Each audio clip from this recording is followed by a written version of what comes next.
This is Beluga Air Thursday Night Lights, presented by the Gomez Law Firm. It has been a long summer, but football season is here and football is back in the great state of Texas. The 18th season of Beluga Air Thursday Night Lights kicks off tonight with week one. It's the Stephens Falcons and the Veterans Memorial Patriots live from Rutledge Stadium here in Converse, Texas. Good evening, everybody. I'm Don Harris along with my broadcast partner, Chuck Mikatinik, as always, and we are so excited to kick off another year of TNL right here on the CWSA. And Chuck, as we start this season, both coaches telling us they don't know what to expect. A new season, you never know with your new teams, but we do know this: Stephens and Veterans Memorial looking to bounce back after some really uncharacteristic seasons for both of them last year. No question, Don, and that's the best thing about opening night, right? You got a fresh slate, clean beginning for both of these teams. Both of these teams play in elite-level leagues. We got 6A against 5A tonight, and two teams that differ very much so on offense.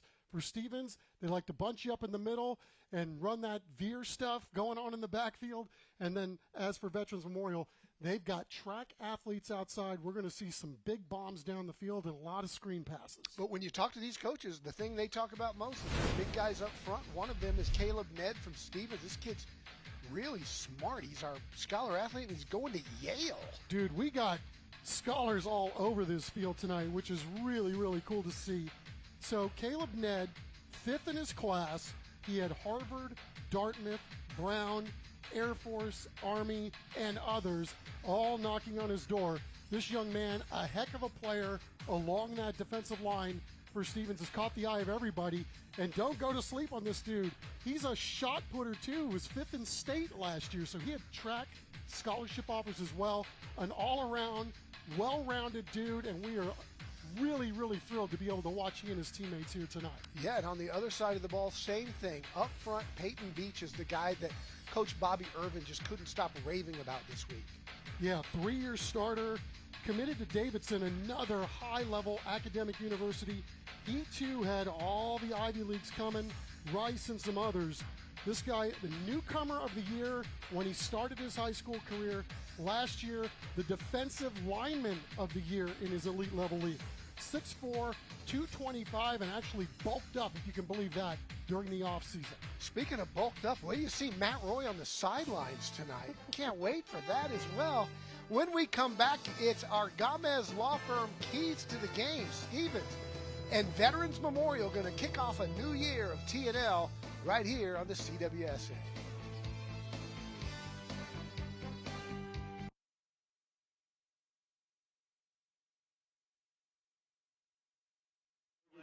Junior, Bob, Erica.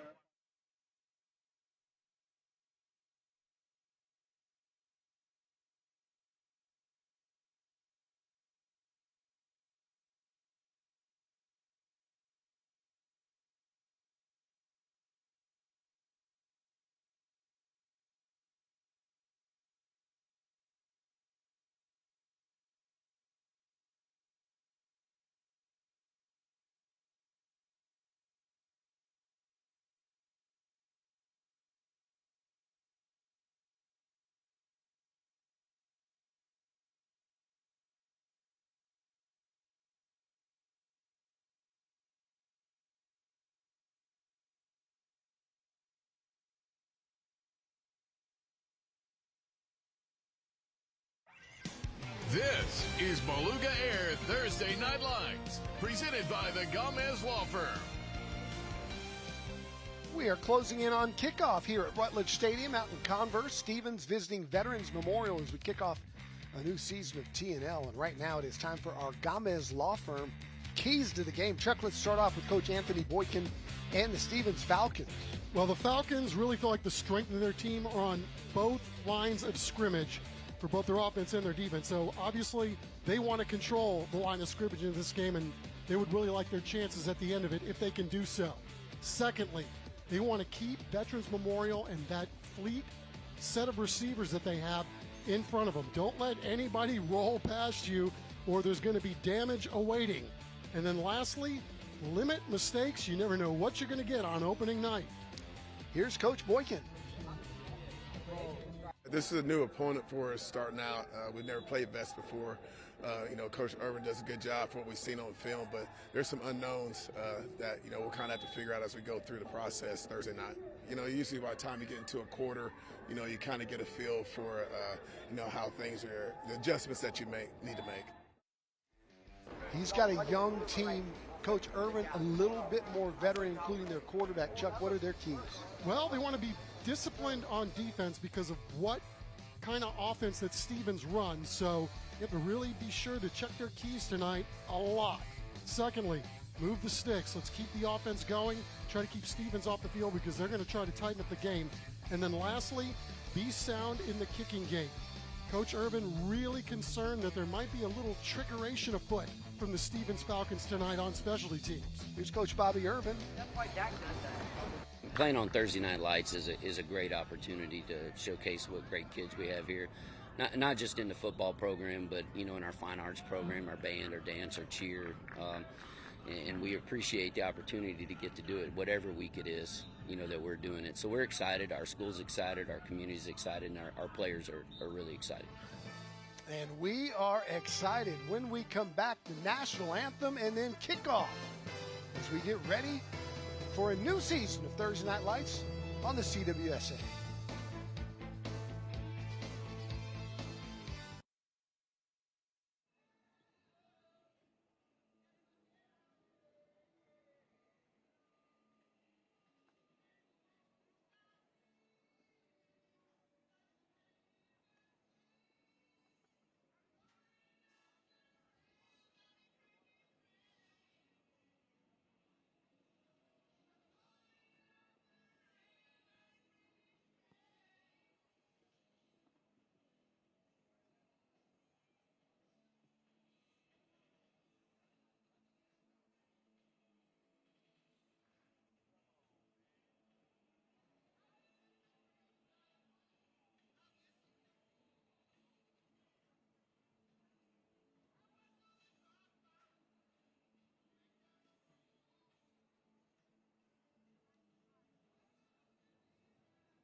Welcome back to Rutledge Stadium. The fans have cleared the stands. We are in a weather delay. There has been some lightning out to the north and to the west, and you can see the dark skies. And whenever there's a strike within a certain range of the stadium, that keys the weather system, and that means 30 minutes minimum.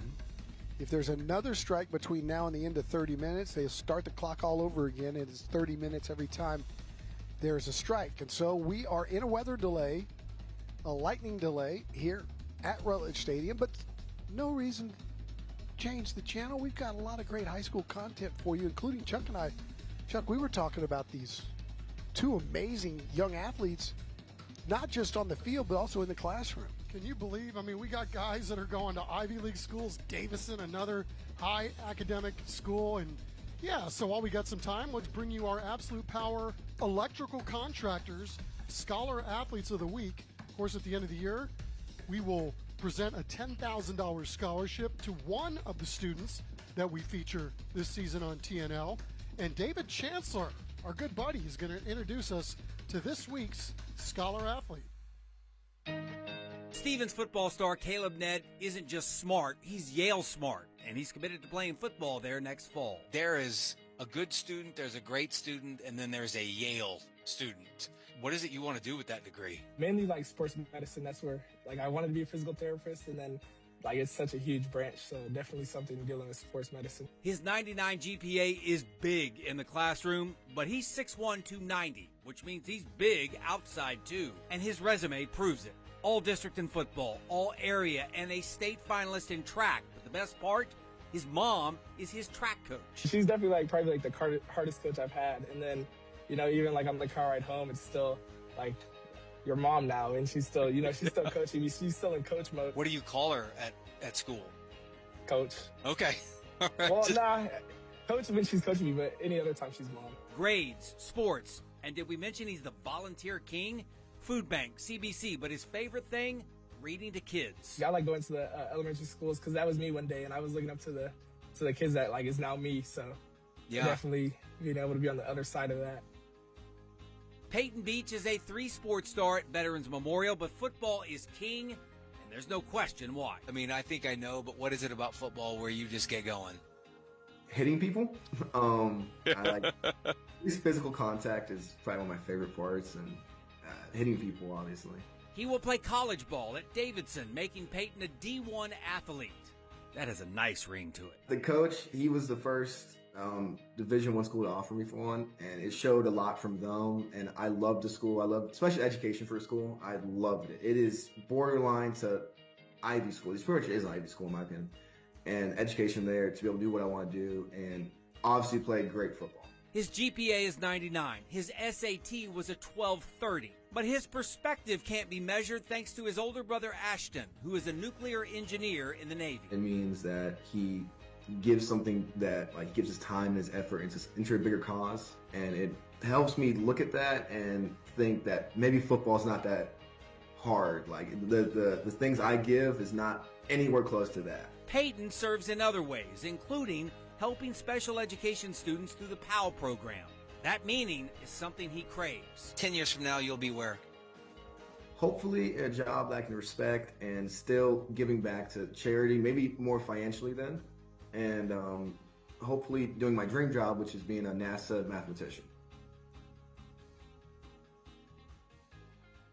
NASA mathematician. I'm jealous. You can see the weather moving in. The wind's blowing. We're in a lightning delay here at Rutledge Stadium, Stevens and Veterans Memorial, but so encouraging, Chuck, to see where the future lies with these young men. Yeah, and I mean, even Peyton, did you notice how cool his hair was, too? I mean, these guys got it all, right? Both Peyton and Ned got the good flow going as well. So, yeah, I mean, where do they find these guys, man? It's like a couple of Captain America is going to play ball here tonight. Yeah, great camera angle of the storm just west of the stadium here. And coming up this weekend, Chuck, is the San Antonio Sports Hall of Fame, and Jenny Carnes and her crew do such a great job over there. We talk about I Play After School, and that's what we're going to raise a lot of money for Saturday night. There'll be live auctions. We're going to induct Frank Harris and Tamika Roberts-Nunez and Larry Coker, the 3 UTSAs, Jimmy Fagan, the former Churchill swimmer, also going in. The 1971 Lee Vols championship football team that, of course, had Tommy Kramer on it.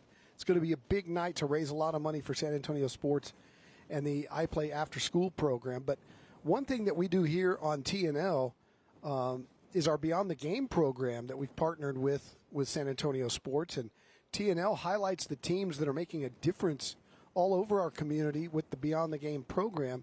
And right now we're going to hear more from San Antonio Sports and Valero. San Antonio Sports has teamed up with Valero once again to recognize our high school and middle school teams that exhibit key values through their actions and efforts within their schools and their communities. We are thrilled to have Valero on our team. They are a company that lives their values and makes San Antonio a better place for all of us each and every day. At Valero, we treat every day like game day. We're excited to support a program that celebrates student athletes who exemplify key values: integrity, respect, teamwork, excellence, and community service. These principles are deeply rooted in Team Valero and essential to success in life. Teams will be recognized on CWSA's Thursday Night Lights, News 4 San Antonio, and Fox San Antonio's morning shows and weekend sports shows, and of course on social media. Teams will be recognized during the San Antonio High School All-Star Football game in the Alamo Dome. For more than 40 years, Valero has been committed to being a good neighbor and building stronger communities. Team Valero is taking action today to build a better tomorrow by generously offering their time and skills.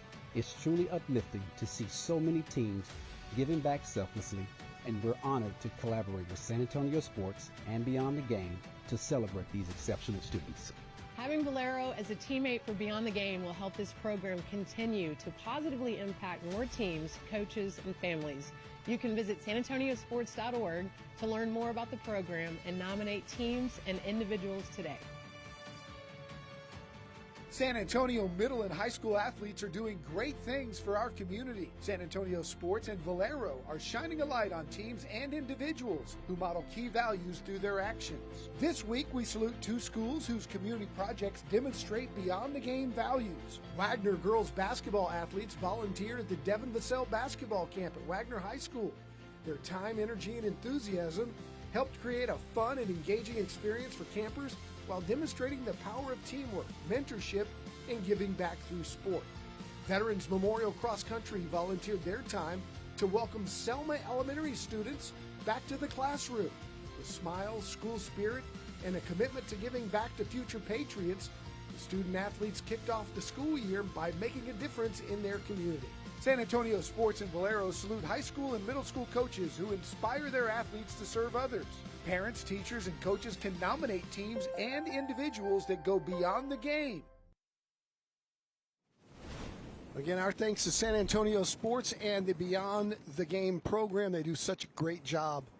I remember when Russ Bookbinder started that with his father-in-law, the legendary Baylor football coach Grant Taft, wrote a book called Beyond the Game about making an impact outside the game of football. And Russ brought that to San Antonio with San Antonio Sports and really got it off the ground with Stan Lang over at Northside first. And now it's area-wide, it's middle schools, it's high schools, and you and I see it every week. The community service that these kids are doing is just amazing. And the networks that have been created, I mean, Peanut Butter Bowl that's going on all over the area, and how much good that does every single year. It is quite extraordinary how that has grown and the impact that it's had really in all quadrants of the city. We're in a weather delay here at Rutledge Stadium. Stevens and Veterans Memorial getting ready to kick off the season for us when it clears. Right now, we'll take a break. You're watching TNL on the CWSA.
Game Time Weather is sponsored by Beluga Air.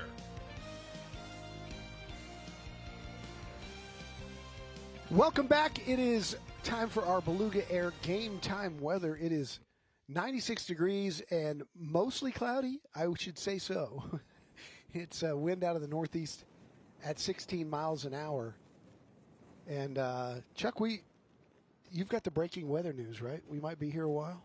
Well, I just saw a lightning strike, so that means we can add another 30 minutes to what we just talked about. But, yeah, it's kind of weird, right? You see no rain in the area. You've got some wind. It's overcast. But so far we're getting the worst of all worlds, right? We're not getting any rain, which we obviously need, but we've got lightning in the area, and hence why we are in a delay. It's moving pretty quickly. Maybe we'll get this game in here tonight. In the meantime, we've got some great high school football for you from all over the country of our network of Thursday Night Lights games all over the nation. So enjoy. Thursday Night Lights and Friday Night Rivals highlights from across the country. He's got some room out to the 35 to the 40 and runs right into the kicker. The ball pops free. Boy, a major league collision right there, just shy of the 45-yard line. I am no longer going to be critical of kickers. Faking the toss, and it's a handoff to Vaughn. Scooting around the 25, Vaughn cutting infield, reversing to the far side. Jacob Vaughn across the 30, 15, 5, all the way. Wow! What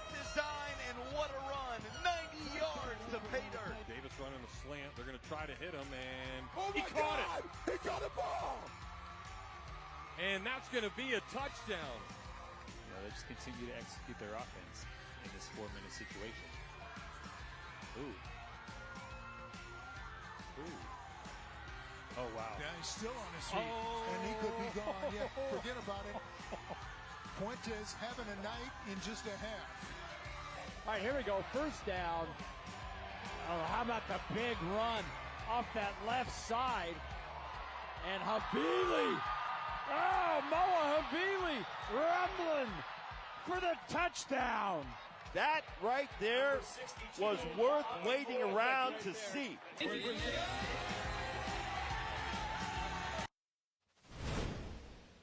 Welcome back, and we're going to have more football. Chuck, we love the beginning of the football season, and it is finally here.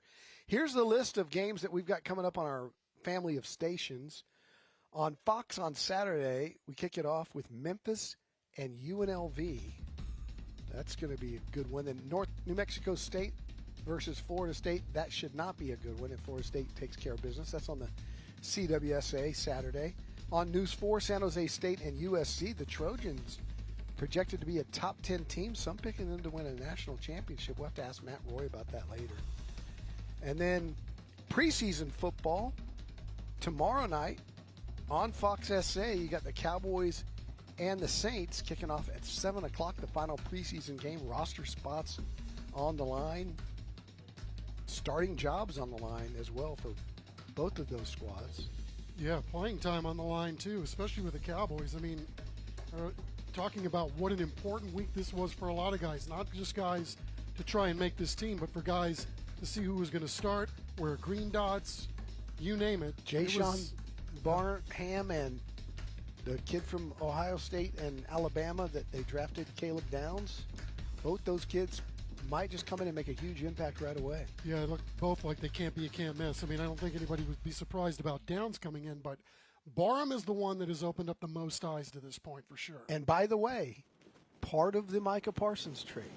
So we sat here and torched Jimmy Johnson. I didn't. Okay, others did. I think I did too, for that trade with Parsons. And then when you add up all the pieces and look at that on paper now, looks pretty one-sided, doesn't it? Yeah, Kenny Clark, Barham, and whoever else especially they got. with Micah on IR for the foreseeable future. Yep. So, wow. Turns out, Jerry, maybe not such a bad GM after all. Hey, TNL, as we told you, has been on the air get that one on tape.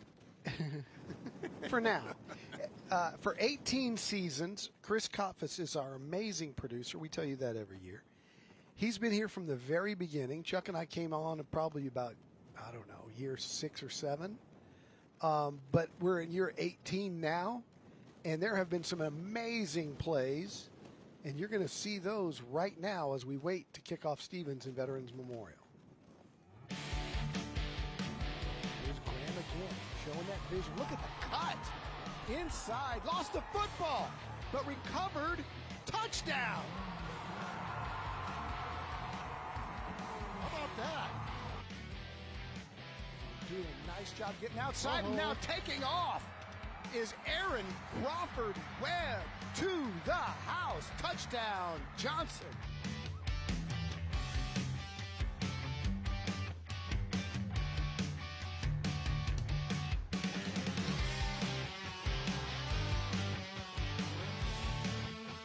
Thompson right up the middle, off to the races.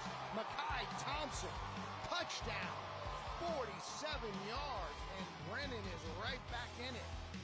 Slips over the defense, drops back, fires to the end zone, double coverage, caught, touchdown. Pressure coming, and he's going to go down. John Jay brought the house. Kielbasa fires over to the near side. Dupree breaks that first tackle. He's got the first down. He's got the 10. He's got the 5. And he's got a touchdown. In motion. They fake it to him, and that leaves it intercepted. This could go a hundy. Down the sideline. To the 40. Dupree in chase. And pushes him out of bounds at the 10-yard line. They give it to him. Look out. Garza. Garza's off to the races. Garza to the 25-20. To the 10. Touchdown, Alamo Heights.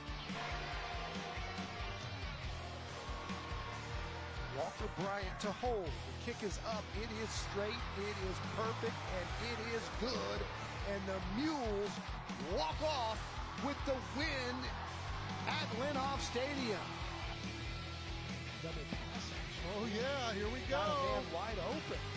Nice cutback to the 30, to the 20, to the 10, still on his feet, diving for the cone.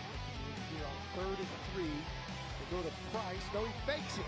Keeping it is Hughes. He's going to go the distance. Touchdown. Hands to Ron. Nice cut move. And a hurdle. He's still on his feet. Are you kidding me? Caleb Ron. Touchdown. Oh, my goodness. What did he just do?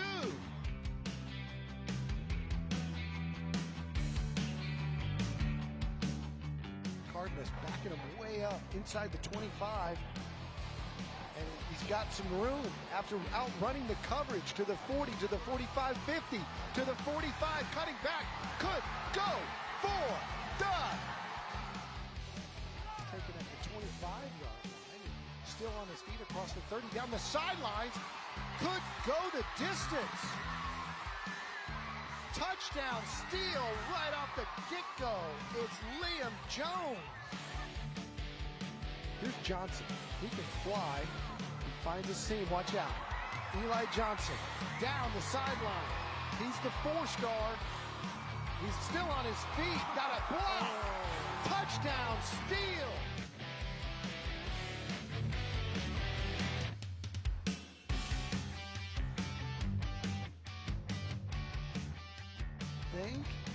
There you go. Just get it to your playmakers and watch them go. A couple of cuts and see you later. Yeah, right there, with that young man had the angle on him, and he blew past that. You knew he had speed. This one's going nowhere. Chavarria bowing up. Man in motion. Keeps himself right up the middle. Touchdown, Youngblood. Touchdown, Hurricanes. All right, first down and 10. If trips over here, here's a little bubble. Completed. Southwest stays at home, but check this out. Still on his feet, breaking free to the 40.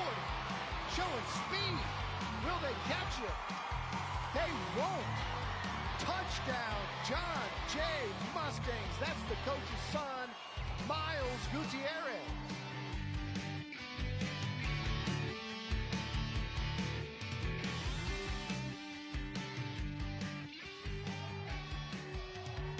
Oh, what a hit, what a hit, what a hit.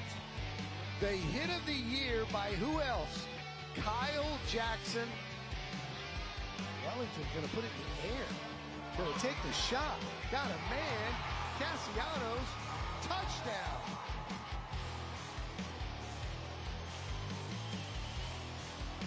Mr. Efficiency is back again. Here's Salazar to win the game and give Reagan a 6-4 season record. Snap is up, good. Kick is way long enough and right down the middle, and the Reagan Rattlers win it. They walk it off. Andre Salazar.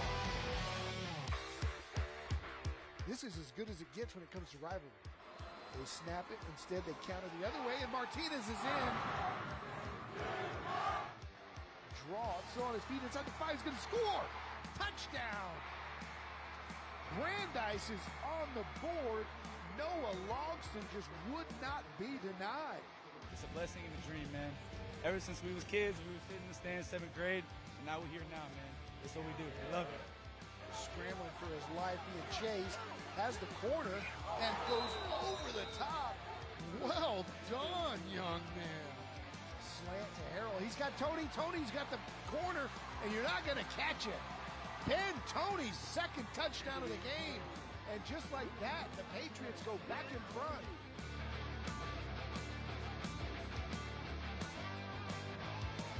Glass fakes and flips the reverse. It's a reverse pass, and it's caught for a touchdown. Melvin Kahn. Yeah, really good design. Everybody biting.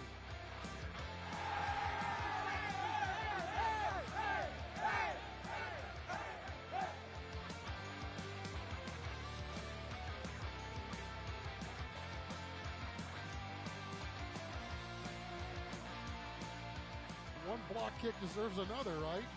Still loose. Alamo Heights has it, but still not out of bounds. We can get a couple of points here. Another pitch, and they've got room. Miracle on the Mississippi. You got to be kidding. It's Max Bacon.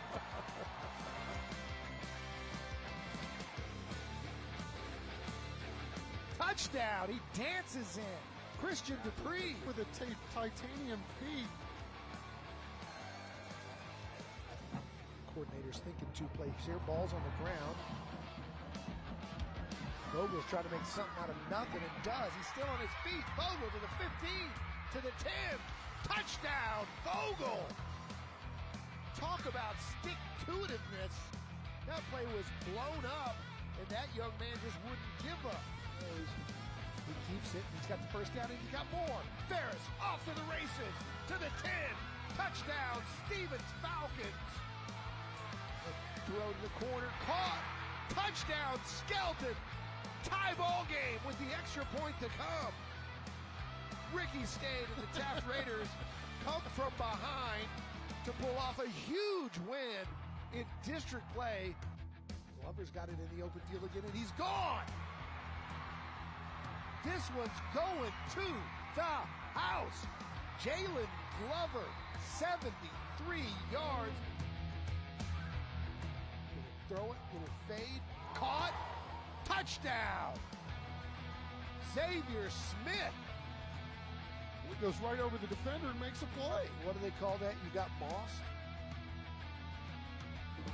Here's Bocanegra going to keep it himself. He's had success, goes right up the middle, and he's going to score his third rushing touchdown of the game. Uriah Bocanegra.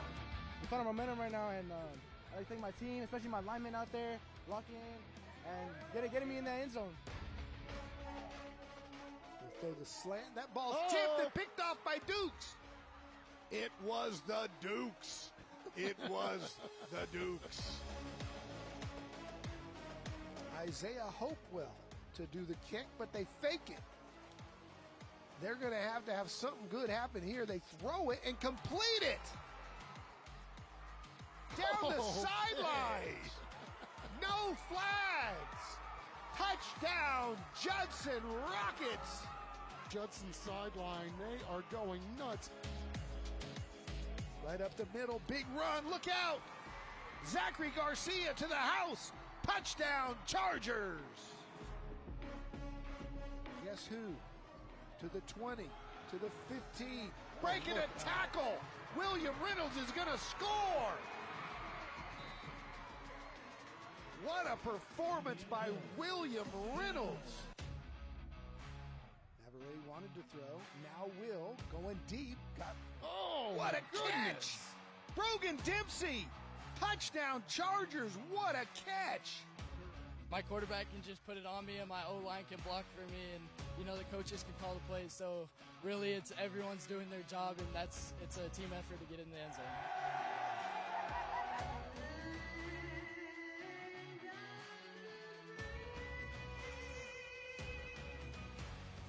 Estrada's going to throws the slant, completes it, touchdown, Jaguars, Gabe Simpson on the reception. Whoop. And the second one, that was shake and bake. Two men over there, has the wide open one in the end zone, and what a catch. Touchdown, Elisha Johnson. Man, athletic move to go up and get that football and snatch it away. Big time arm, look at this. And what a thread of the needle. We just got a special group of guys. And I love to do it. How about them Jaguars? You guys do such a great job of spotlighting kids every single week. Being able to be on TNL is a great deal.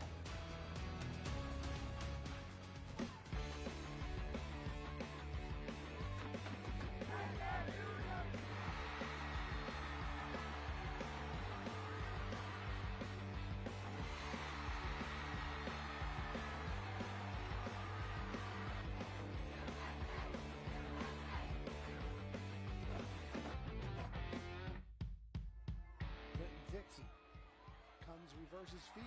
He's got speed. He's got the 40. And then a little stutter step and blammo! Down the sideline for 6. They'll pitch it, throw back to Fine, and he's got a man wide open downfield. Caught at the 45. Off to the races.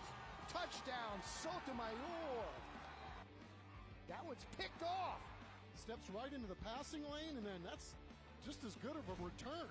Here's Glass going over the middle. Picked off! A game-saving interception. Dietrich going deep. Got his man down there. Intercepted! Both sides of the ball, Boley. Holy moly! Sawyer Boley. Calhoun looks over the middle, has a man wide open. Caught at the 10, making a move, hurtling into the end zone. Touchdown, Hurricanes! Glass looks right. Now he's got a man out there one-on-one. And he breaks the tackle to the 50. Thompson to the 20. Touchdown, Brennan. 8 equals 6. Warner in the shotgun. Swing pass over here to the near side. Sammy Harris has it. Sammy Harris is gone. Sammy Harris to the 30. Sammy Harris is going to score. Play action to Hatton. Warner pumps going deep. One-on-one down there. Caught. Cooper to the 20. Cooper. Touchdown. Steal. Fielded right at the goal line. And the Clemens Buffaloes bring it out across midfield and break it. Across the 35 to the 40. Down the sideline. And gone. An opening night touchdown return for the Clemens Buffaloes. Judson will try to answer. Here's Miles Davis. This kid is a Texas A&M commit. He is the real deal. He finds a seam. He's breaking it across the 30 to the 35. He's still on his feet. Watch out. Davis to the 40. Gets a block. Got to get one.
This is Beluga Air Thursday Night Lights, presented by the Gomez Law Firm.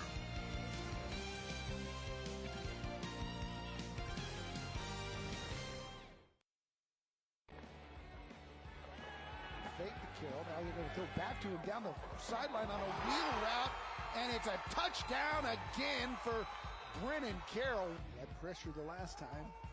He's coming again. Tripped up and sacked.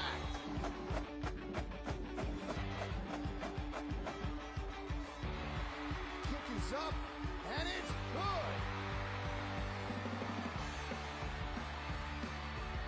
At the end of the day, I'm just trying to walk that fine line of being a good dad and being a coach.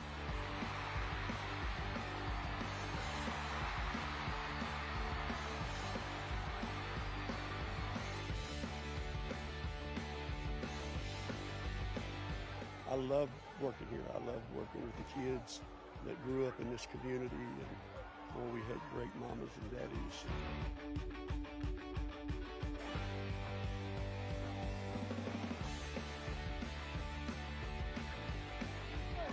We wanted to get back so bad. No one believed us, but God did.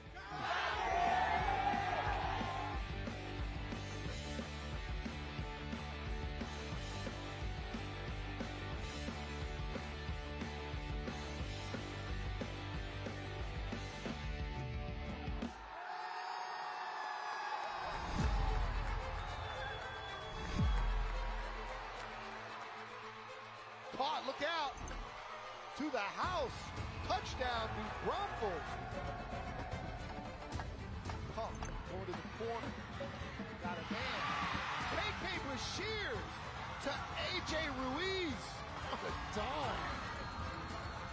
Firing to the outside. It's picked. Going to the house.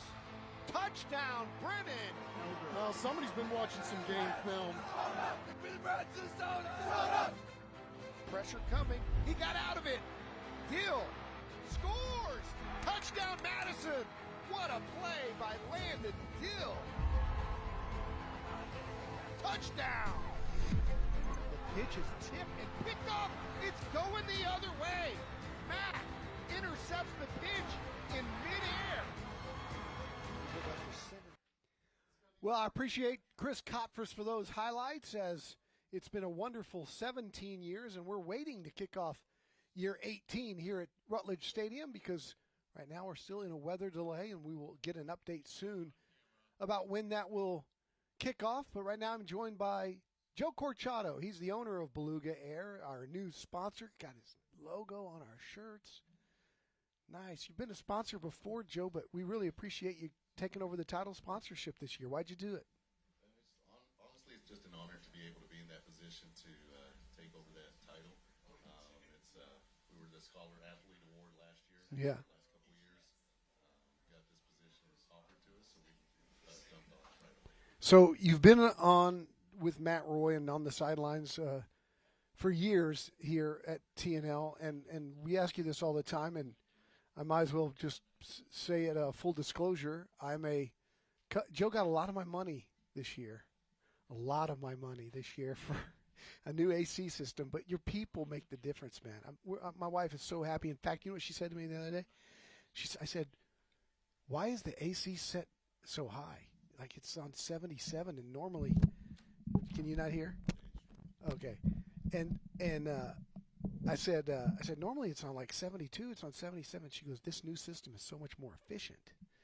And so she's a very happy customer. We're very happy customers. Why would you tell people they need to be a customer of Beluga Air if they're looking for a new AC system? Well, because we truly believe in customer service. Customer service is the number one key to our success, core values. A five-star company is not that we're perfect. Five-star company means that we just take ownership, accountability for any actions that we might have done during the process of the investment, because it's a large investment. So our job is to make this investment as painful as it is, because it's a lot of money. So we truly do care about what we do. We definitely want to continue to be a five-star company, and it all starts with just customer service. Yeah, I noticed when we shopped it around, I said, honey, you make the decision. You know, I was at work, and she had your people come in, a couple other companies come in, and she said, I'm just more comfortable. I feel like they're telling me the truth. And I know in talking to you, that's a huge part of your character and integrity. Correct. Is that there's a lot of people out there with a book that they're trying to sell, because the guy that's going to sell them the system is going to get a commission, and they're going to have a higher margin on the product. But for you, it's more about integrity, character, and making the comfortable customer feel like they're more comfortable. So honestly, it's we really teach the guys that we have to settle anxiety to the customer, because they are nervous about, are we making y'all buy a new system? Are we trying to make you buy something that you don't need? Our goal is to create some solutions for you, even if it's a repair. If the system's not over 10 years old, they're not allowed to try to even offer you a new system. The goal is just to really give solutions to your problem. We're there to teach and educate. We're not there to sell you something. Yeah. So breaking it down to you in simplified terms of what we're doing, that is what we try to teach the technicians. You know, I might as well tell this story too, because I had you out a year ago. Yeah. And I thought I needed a new system then. And you said, no, we can make this work another year. And you could have got my money right then. But it, it lasted a good long time and didn't have to make that purchase. Yeah, I mean, the main thing is just building a relationship with customers. We're not in it to just sell you a system and then disappear. Even if you do buy a new system, our goal is, 10-year warranties, be around for you. That's why we need to be where we're at, so we can be around. A lot of companies come and go in the HVAC industry, so we don't have a great success rate, percentage of how many companies stay in business. So our goal is to be around for the next 20, 30 years, so we have to be at a certain price to be able to support and give the warranty to the customers. Yeah, and you've jumped in with 2 feet, not just on TNL, but helping the community, supporting events and causes that help young people. Yeah. How much of that was why you decided to jump into the high school football rank? I mean, that's a lot of it. I mean, giving back to the young kids. I mean, growing up as, Mom gave us everything she could give us. So being able to give back now, knowing that we struggle through, as young kids, it just means a lot to me to be able to do those things for young people in sports, athletes. And it's not that just because they're athletes. They have to give a lot of effort in the school to be able to be eligible to be in the field. Yeah. Well, and you're employing a lot of kids, too, coming out of high school that as your company continues to grow, we keep talking about the price of college educations, and we keep talking about just all I hear now is learn a trade. Yeah. Be an HVAC guy, and you're providing those opportunities for people. And so the bigger you get, the better San Antonio gets, and the more jobs you're creating as well, and helping out with the educational system with the kids here too. Really appreciate you taking over as the lead sponsor. Oh, I'm excited about it this year. So even though we have a little rain delay tonight, but it's going to kick off, and we're going to get this Thursday Night Light season started, and it's going to be a success. It's going to be fun.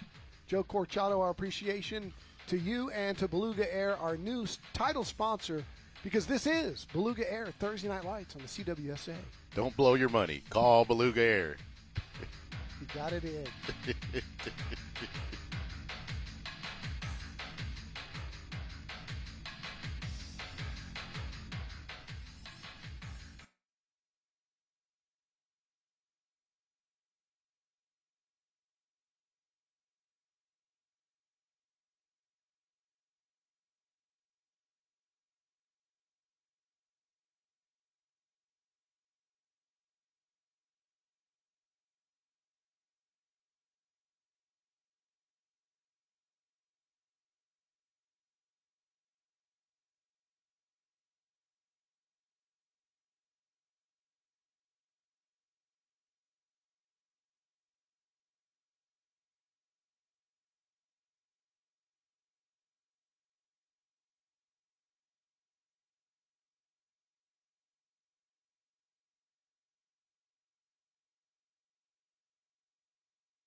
This is Beluga Air Thursday Night Lights, presented by the Gomez Law Firm.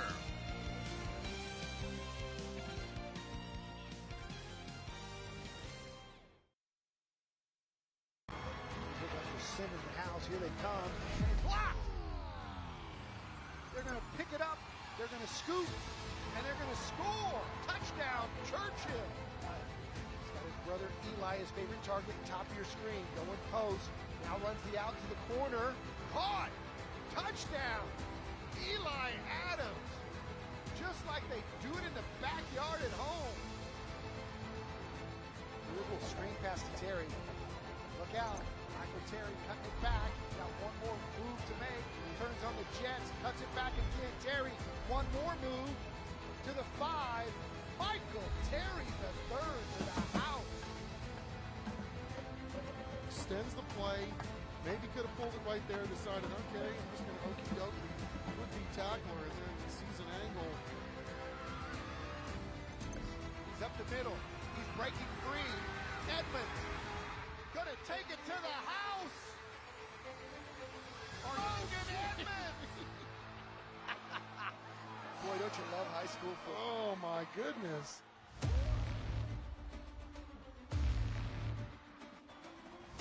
Wow, what explosion. And how can you not feed off of something like that when this dude's chucking guys and dragging them too? He's under some pressure here, though. Dropped.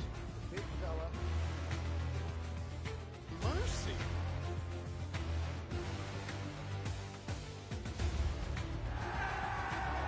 Ah, you gotta love that on TNL.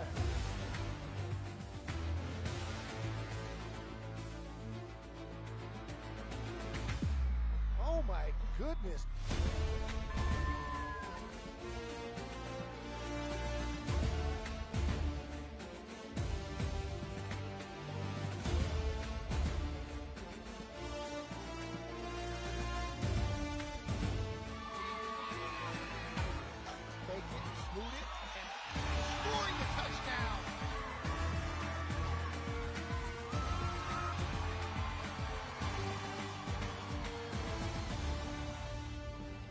1, 2, 3. Chuck, say cheese. It's senior night here, Smile Camp. Got to see all those kids with their parents down on the field before the game. What a great time they were having, mom and dads. Lots of proud parents out there tonight. Some great memories over the years here on Thursday Night Lights. As you can see, dark clouds still surrounding Rutledge Stadium.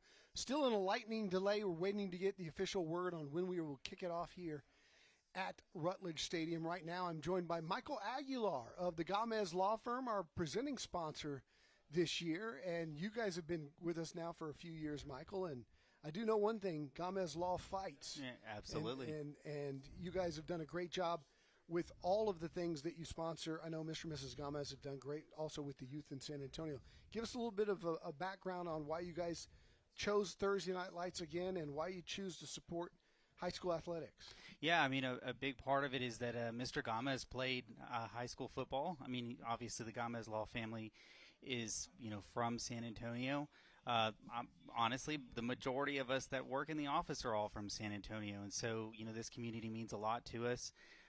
Obviously, Mr. Gamez having played football, I mean, high school football is big in Texas, right? And it really allows the community something to gather around and have a good time. And obviously, why wouldn't you want to be part of that? I mean, I think that's our goal.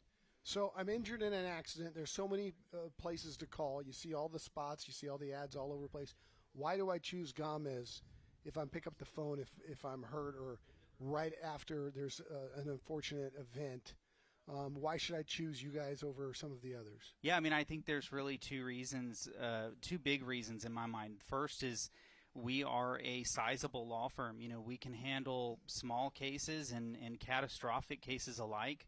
18-wheeler cases, work injury cases, all of it we can handle. And the reality is we're sizable in that we have people who can handle it from start to finish. I'm one of the litigation attorneys, and so if it gets to that point where we can't get the insurance company in line, then that's my job to come in, file a lawsuit, and see it through, to the end. And the second reason in my mind is the community involvement part of it. It's the fact that we really take San Antonio very seriously. We know that the Gamez family knows that we wouldn't be what we are without the city of San Antonio. And so I think you see that with the Gamez family, that there's just a myriad of ways that they give back to the community. And I think, those are really two big things in my mind that I think that, people should choose us. I've met the Mr. and Mrs. Gamez many times, and you just get San Antonio from them. They love this community and really, really sweet people, and they've done a great job building that practice over the years. Again, thanks for being on board again this year for another great season of Thursday Night Lights.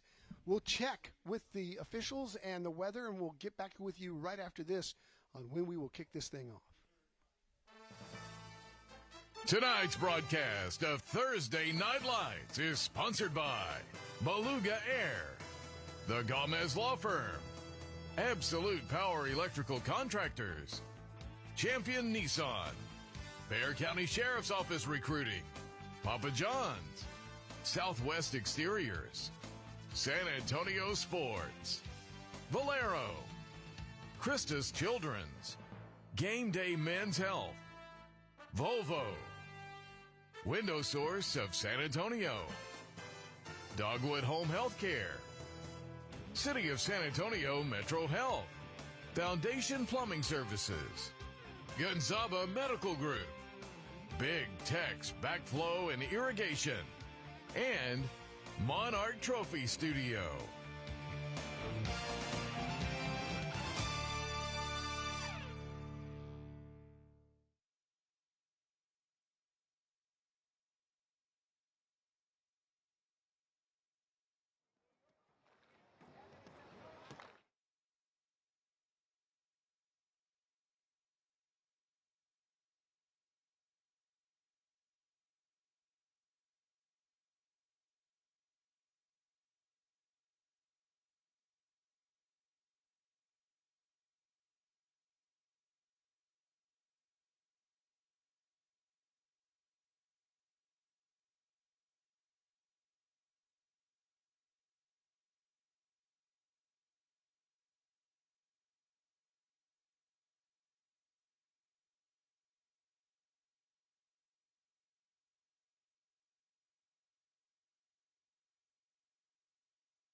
is Beluga Air Thursday Night Lights, presented by the Gomez Law Firm.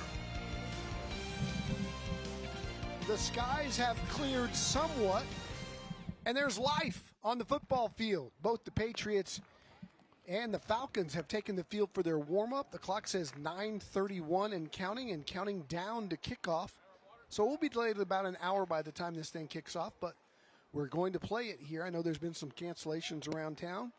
We will get this underway here in exactly 9 minutes and 15 seconds. And so, Yeah. Chuck, we're glad that we're going to kick off and have some football. Yeah, very nice. Thing I noticed that they said that once they turn the scoreboard on, we're going to start the game 12 minutes later. So, yes, that's the hope at this point. Again, we still have a lot of clouds in the sky. We still have some lightning in the area, but not close enough to this stadium, thank goodness. There have been games already canceled around town, so we feel fortunate that we are moving towards kicking off the 2026 campaign here tonight at Rutledge Stadium.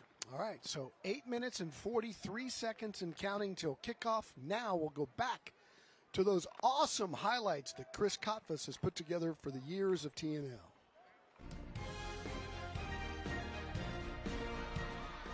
I'm just extremely honored that my hard work has paid off.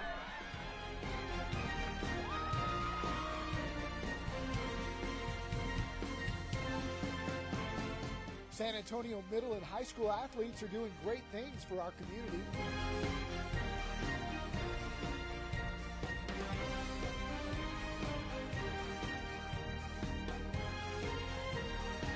Laura's looking for him, going deep to him. Got it at the 25. He broke a tackle. Demi's going to score. Touchdown, O'Connor.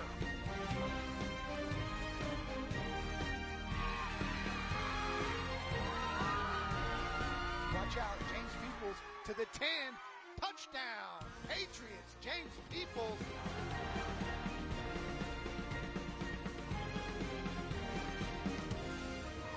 Everybody that's won this year has been way more excited than they've ever been. Playing on TV, man.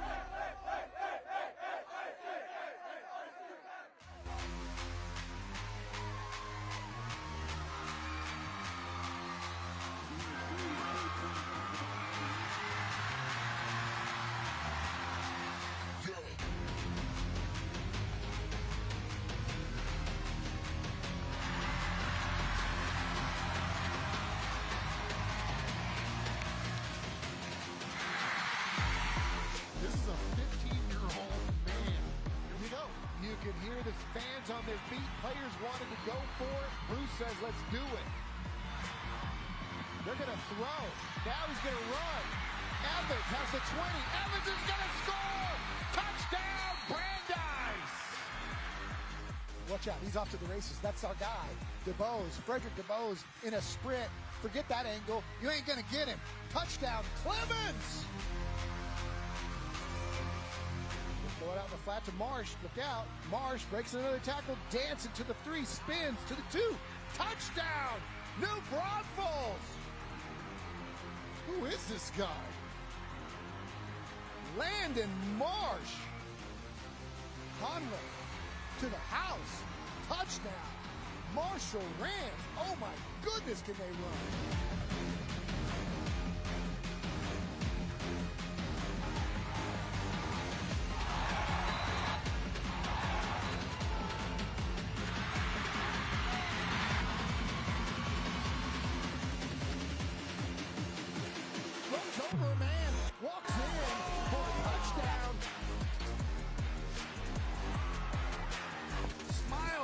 Taking a beating tonight. He breaks it. Carroll is going to get his 1,000-yard season. Rolling, fired across his body. It's caught to the 5, spinning. Woo! Touchdown, Floresville.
lunging. Oh, it's Oh, great play.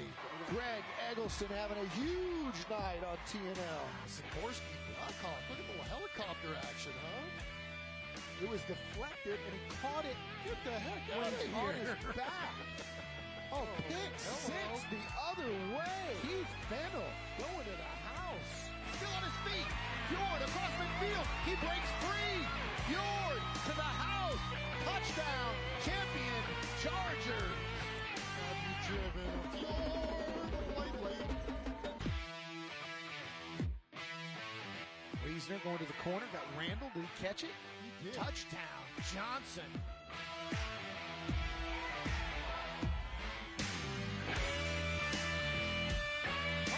Still on his feet. Davis breaking away. Davis with some speed. McGarry's chasing him down. He fends off the tackle and scores. Marcellus Davis. Harlandale defense swarming. Paulette back.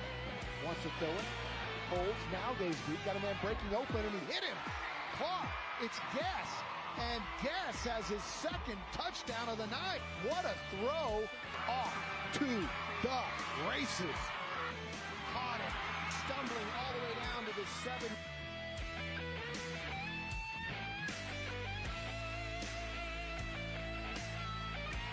Sacked for a safety.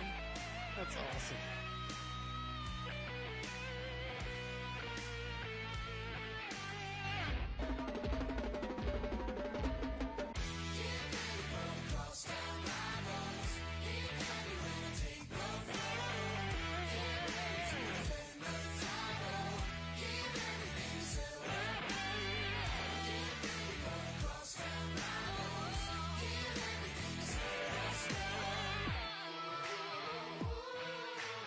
Picks, a great tackle, and getting it done.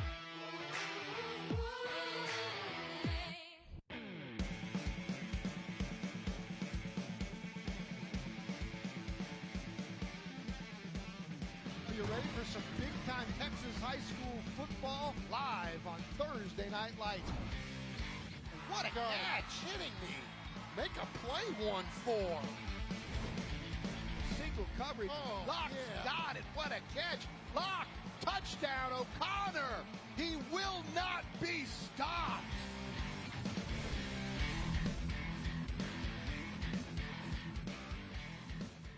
All right, we are getting ready now for the teams to have the national anthem. Let's go down to the field for Matt Roy to update us on when we're going to kick this thing off.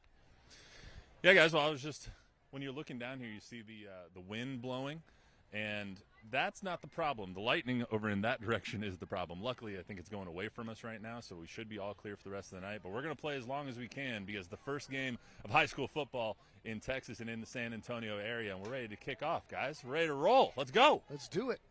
All right, under a minute to go. I think we're going to you can see the color guard out ready for the national anthem, and then we will be ready to go. And you know these kids are anxious to go. Let's go to our public address announcer, Milton Hope. Presented by the Veterans Memorial High School Army Junior ROTC. Commanded this evening by Cadet Captain Nathaniel Rose, who's carrying the U.S. flag. Right guard for the flag is Cadet Captain Colin Tanner.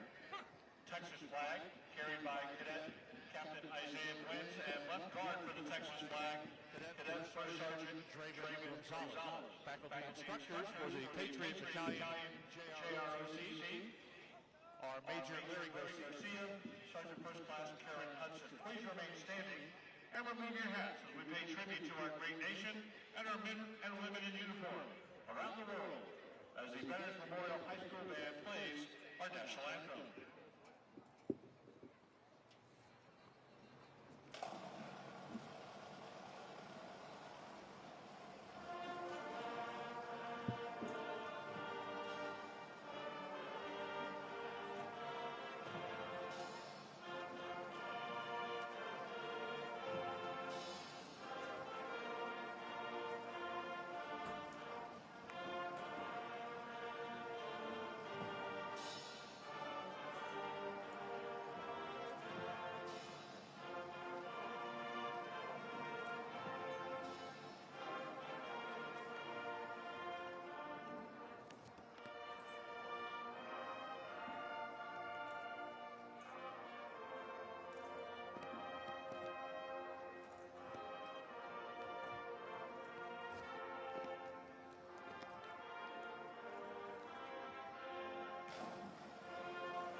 Tonight's broadcast of Thursday Night Lights is sponsored by Beluga Air, the Gomez Law Firm, Absolute Power Electrical Contractors, Champion Nissan, Bexar County Sheriff's Office Recruiting, Papa John's, Southwest Exteriors, San Antonio Sports, Valero, Christus Children's, Game Day Men's Health, Volvo, Window Source of San Antonio, Dogwood Home Health Care, City of San Antonio Metro Health, Foundation Plumbing Services, Gonzaba Medical Group, Big Tex Backflow and Irrigation, and Monarch Trophy Studio.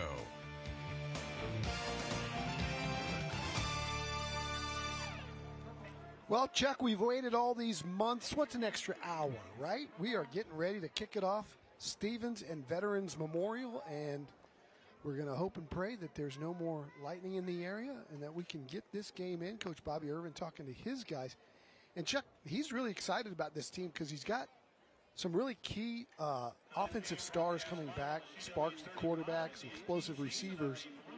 Unlike Boykin, who's really playing with a lot of unknowns and a young team, Urban has a lot of reason to be encouraged after a 2-8 season last year that they'll bounce back. Yeah, I mean, although Coach Boykin's got maybe some inexperience in some places, he's got more seniors than he's ever had. So I think both of these teams, again, they struggled in terms of winning a lot of games last year, but both of these teams have a lot of talent. They've got some challenges, obviously, as they go into the new season. But, I think playing in the leagues that they play in is going to make them better this year. I mean, they know where they had to get better. They know the things that they had to concentrate on in order to get better. And that's why getting this game in tonight, although it doesn't really count much for either one of these teams in terms of overall standings or making the playoffs or any of those things, this is very important for both of these teams to get out here and see what they got because, as you know, Don, these teams will make their biggest improvements this year between week 1 and week 2. All right, so Stevens will kick it off. Veterans Memorial will have the ball first. Back to receive is Chance Perez and Trent Stokes for the Patriots. And Adriel Valadez will put his foot into it. It's a short kick. It'll be fielded about the 35. And the Patriots will get it first at their own 37, 38-yard line. And we will see quarterback M.J. Sparks, who led this team last year. He's a returning starter. He's a 6-foot, 160-pound dual-threat quarterback. Threw for 650 yards and 6 touchdowns a year ago. He's also a 100 and 200 guy in track and field, and he's also had some small college offers from some schools like Howard Payne and Schreiner. And so if you're running the 1 and the 2, you can move. And we'll see him do that on the ground here tonight. 1st and 10 for the Patriots. They run a reverse on the very first play. It's a reverse pass and wide open down there. Caught, and on the first play of the game, it's a touchdown with some trickeration for the Patriots. On the receiving end is Zayton Ortega. And Chuck, you talked about some trickeration early, and it happened. Well, that was what we talked about earlier this week with the Falcons coaching staff. They felt like they were going to see some gadgetry at some point. I don't know that they thought they were going to see it on the first game right there, but what a great play design. And the best part about this, you've waited all summer to unleash that play. You do it here on opening night after a delay, and you hit a home run with it. Well done, Veterans Memorial. A 62-yard touchdown.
pocket passing guy, but if he has to go, look out, he might run over you.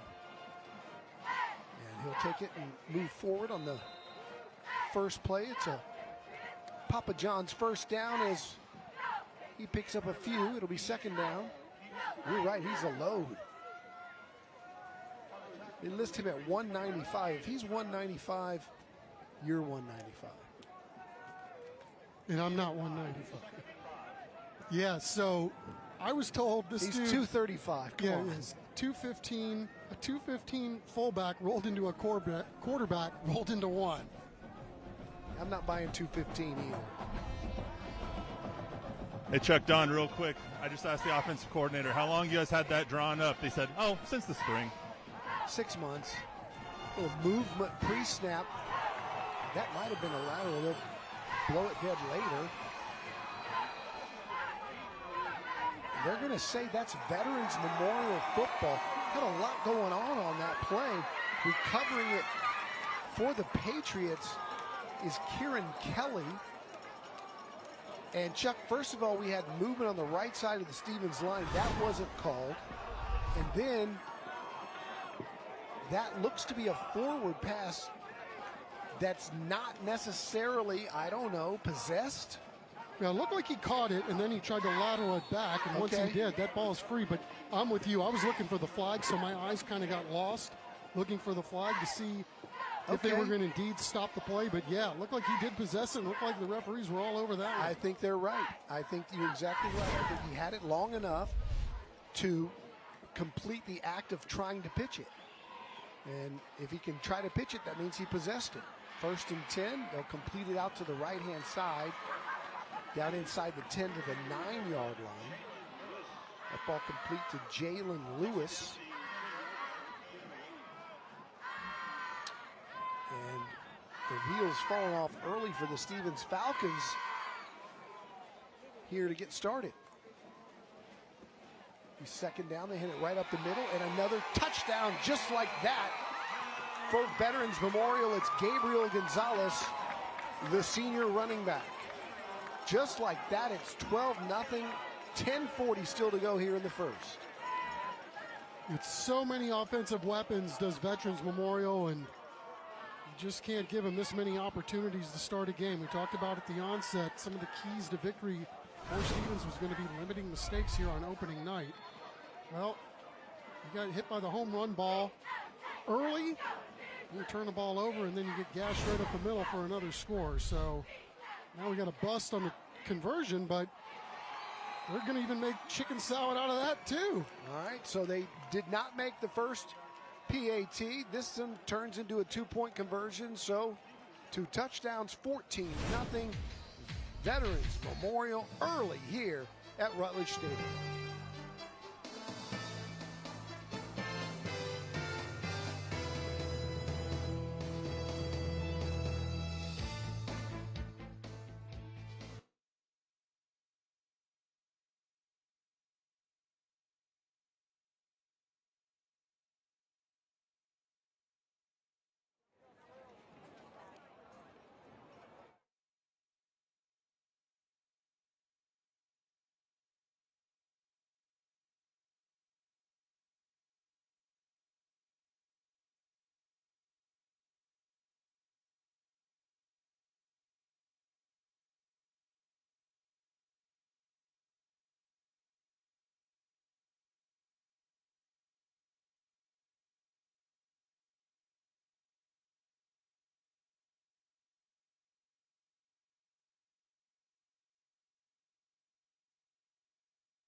This is Beluga Air Thursday Night Lights, presented by the Gomez Law Firm. Well, we waited a long time to get football underway, including an hour weather delay here at Rutledge Stadium, but it is not taken long for the excitement to begin. 14-0 Veterans Memorial after a touchdown on the very first play of the game, a turnover, and then another quick touchdown. They lead it 14-0. Morgan Sanchez will let it bounce into the end zone. And so that'll be a touchback, and Stevens will start over here with 10:40 to go, and hopefully, for their sake, put something together here to try to get back in this football game. Yeah, it's still early. 10:40 obviously left in the first quarter, and I think, if you're Stevens, you just kind of go back to basics. We just get the ball. We're big, fast, we're strong. Line up and see if we can't do what we do best, which is run the flex bone and see if we can't move the chains a couple of times and get something going positive in their direction. There's a look at the Falcons' offense. We've talked about their quarterback, B.J. Hall, but he's got some great offensive linemen up front, including Edgar Valdez, a 3-year starter. Goes up the middle here on our Papa John's first down, and maybe one or two. It'll set up second down.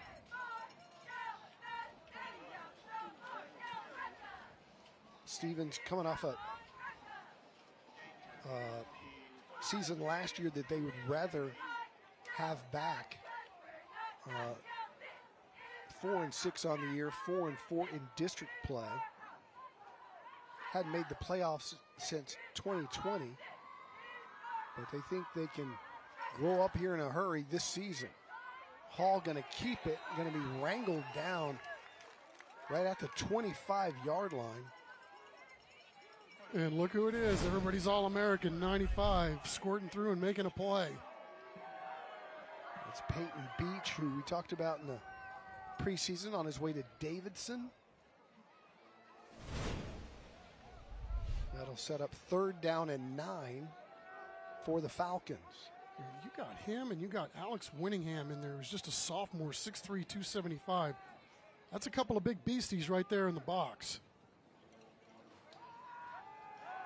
Hall going to throw it, and that ball I thought might have been intercepted.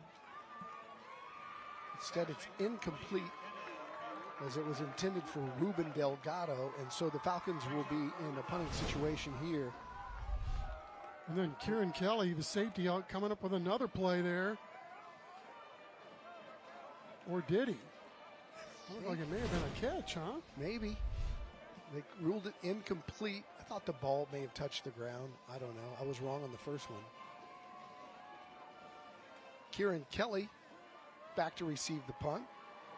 Alan Loopy is the punter for the Falcons. That's kind of off the side of his foot.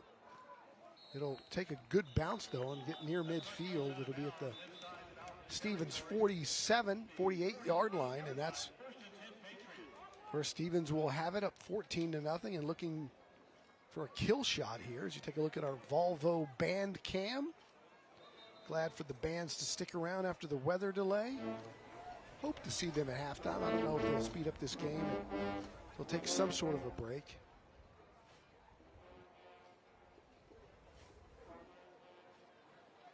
And a big contingent there on the other side.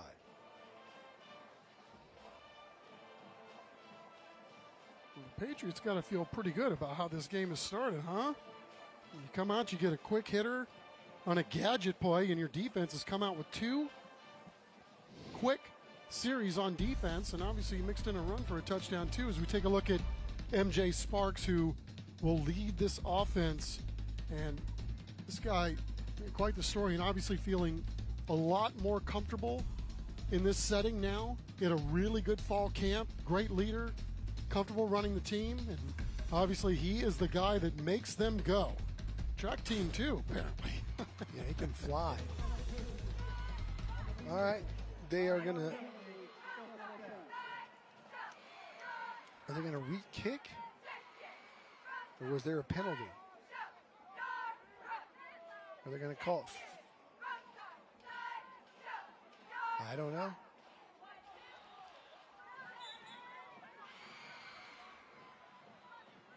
Okay. Yeah, it is interesting. What is going on?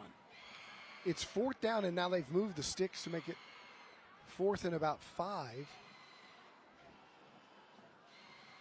And remember, it's week 1 for the officials as well.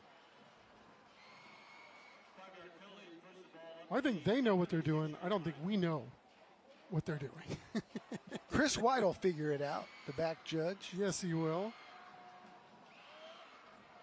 There was a penalty that gave Stevens 5 yards. It says so instead of 4th and 9, it's 4th and 4. But they're still going to elect to punt the ball. That's what I figured out, I think.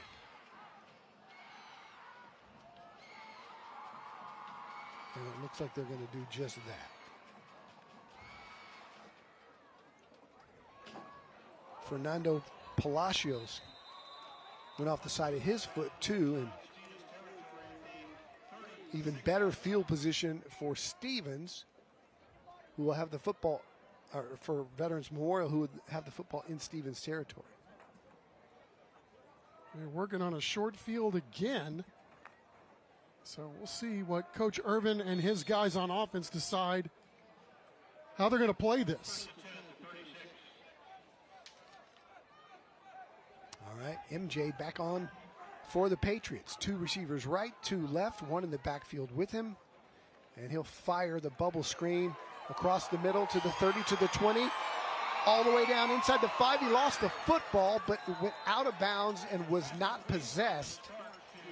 So Chris White will spot it at the 5, and it'll be a Papa John's first down inside the Bexar County Sheriff's Department red zone. Well, they're really excited, as we talked about a lot in the onset, about their receiving core. And Chance is outside. He's a physical guy with great ball skills, and as you can see, his vision's not so bad either, but just a step away from cashing that one in.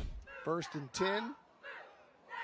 That ball's handed off inside and nothing doing at the 5. Donovan Watson on the carry. He's just a sophomore. It'll be 2nd down and goal after a loss of about 2. MJ handing it off inside, and again, good push from the Stevens front 4. Xavier Garcia, Matt Walker, Jaden Gill and Caleb Ned. We talked about Caleb Ned, big number 9 in there. Yeah, and that guy Martin Barrett, what a great job he did as well. Busting through there to really mess that play up right there at the snap. Be a big confidence booster for the Stevens defense if they can hold here. 3rd and goal. Sparks going to let it fly. Back shoulder incomplete. Rami El Hassani on the coverage. That'll set up 4th and goal. They'll run out the kick team. Will the Patriots, and they'll try one from 26.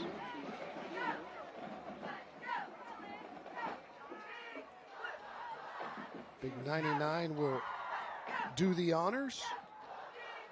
Mikhail Babiak, the junior kicker. From 26. Snap and hold were good. That kick looked good, and it's right down the middle. It is good, and it's 17-0. Veterans Memorial with 7:33 to play here in the first.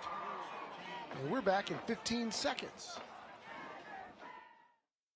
Keep your lawn looking its best with Big Tech's Backflow and Irrigation. Schedule your sprinkler check service and improve your system's efficiency and accuracy and save you money. Call and schedule today. Big Tech's Backflow and Irrigation. Glad to have all these new sponsors with us on TNL. Yeah, it was good to see you and Joe here doing the pregame, the extended pregame, I might add.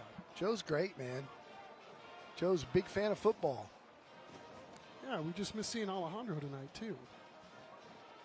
Alejandro will be back this year, I'm sure. Glad to have Matt Roy back. Absolutely. Bigger than ever. Matt Roy has become a lean, mean fighting machine. I was going to say, not bigger than ever, smaller than ever. Even though you guys took Alejandro and Joe from me, though. He's up in the booth. I usually enjoy my time with them down here, but took him up in the booth. Did a nice job at that interview, though, Don. Well, thank you, Matthew, and great to have you back, man. How's life been treating you? I'm happy to be back. I thought when I signed off, I think we were at Alamo last year, it was going to be the end of TNL for me, but just when I think I'm out, they bring me back in. Plus, I told Chris this earlier, longtime producer, that never enjoyed having him in my ear more. You guys I could get over, but Chris Kotfus, glad he's in my ear once again. I do want to give you guys a couple of 2 cents about the flex bone, though. As you guys have noted, they run a peculiar offense at Stevens, but it's intentional. Coach Boykin has told us that sometimes they don't have the best talent over at Stevens, so his system kind of adapts to the talent that they have, and they're trying to learn as much as they can from it. They adopted it from Harding University.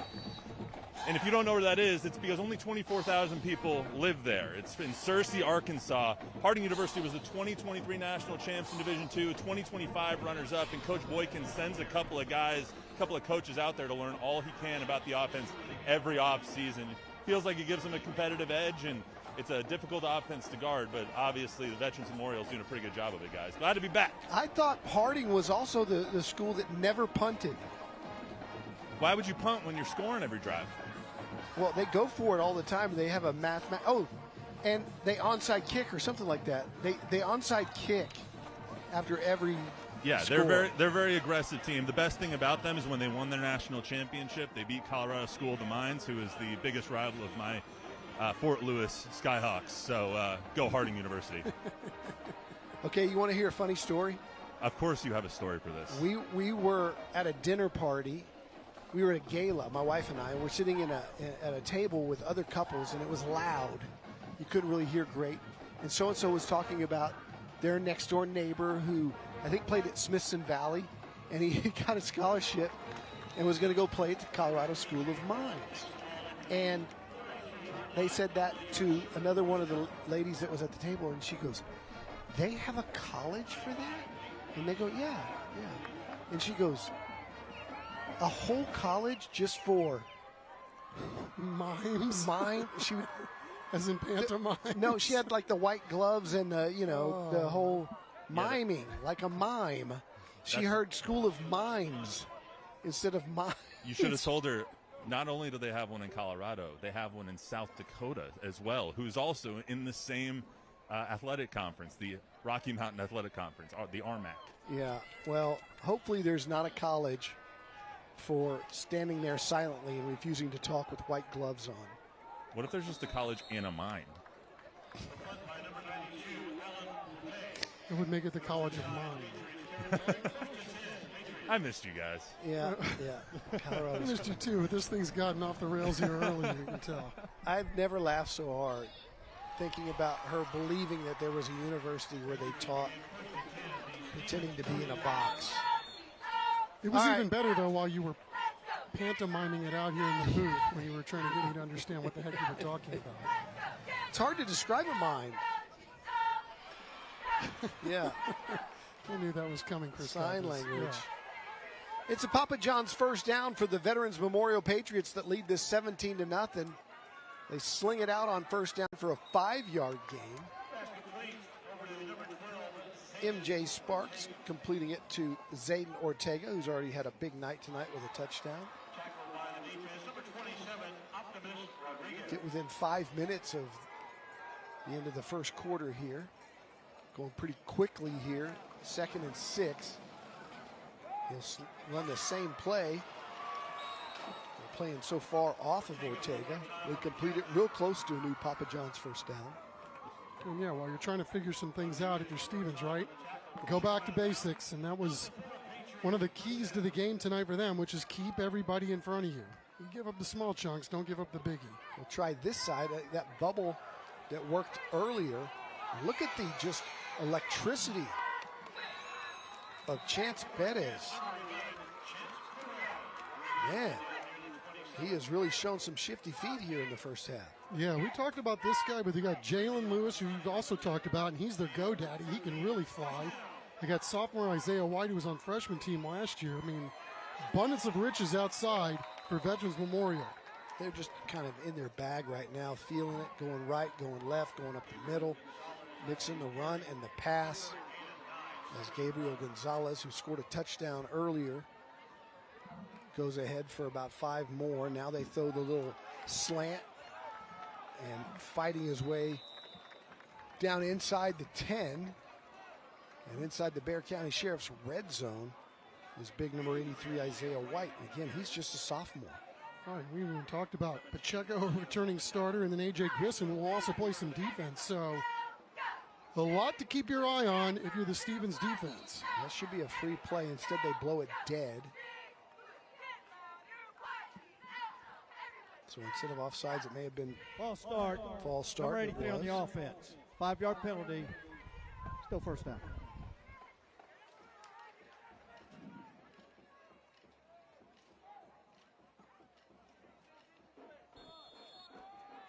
So that'll back them up. It'll be first and goal. We'll call it the 15. It's Papa John's first down. Sparks on the run, being chased, goes deep and overshoots his man out of bounds as he was looking Ortega's way. They'll set up second down and goal from the 15. Yeah, you can tell a guy feeling really comfortable in the offense, right? MJ Sparks breaking outside the pocket. And he used his feet a little bit to buy him some time, but there simply was nobody open, so he threw it 10 yards out of bounds. Really well done. Lived to fight another play. Second and goal. A little pump and go. Instead, he finds the underneath man. And golly, what a great job of breaking tackles. Man, Chance Perez is never down. You think he's dead to rights, and he's just finds a way to move forward. Yeah, he's got a little nick twice now catching footballs, but until he wanted to try to stay in there. See how that ends up playing out as he tries to run it off. So it's third and goal from the 7. It's not Sparks, it's another quarterback. Nice shifty run for a touchdown. That's A.J. Grissom, the junior who played a lot last year as a sophomore. That makes it 23-0 with the extra point still to come, and we're still in the first quarter. So they're going to go by committee at least to start this season. And man, what a nice foot in the ground that was by 10. But, you know, they got Gabe Gonzalez returning, Donovan Watson, and again, a cast of dozens right now for Veterans Memorial. It's literally every single guy that's touching the ball is doing something special with it. And Zion Gray handled that play nicely as the backup quarterback.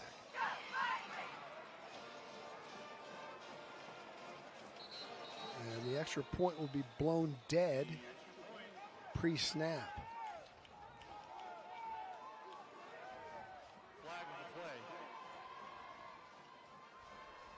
False start.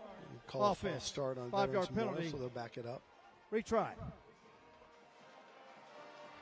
Mikhail Babiak, the junior kicker.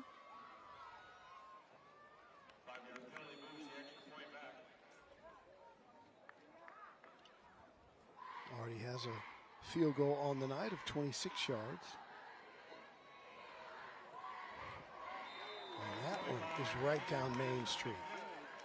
It's 24-0 as the Veterans Memorial Patriots have jumped on top of Stevens early in this ball game and have not let up. Here's another look at the touchdown. The shifty feet, and you said it, Chuck, foot in the ground, great change of direction.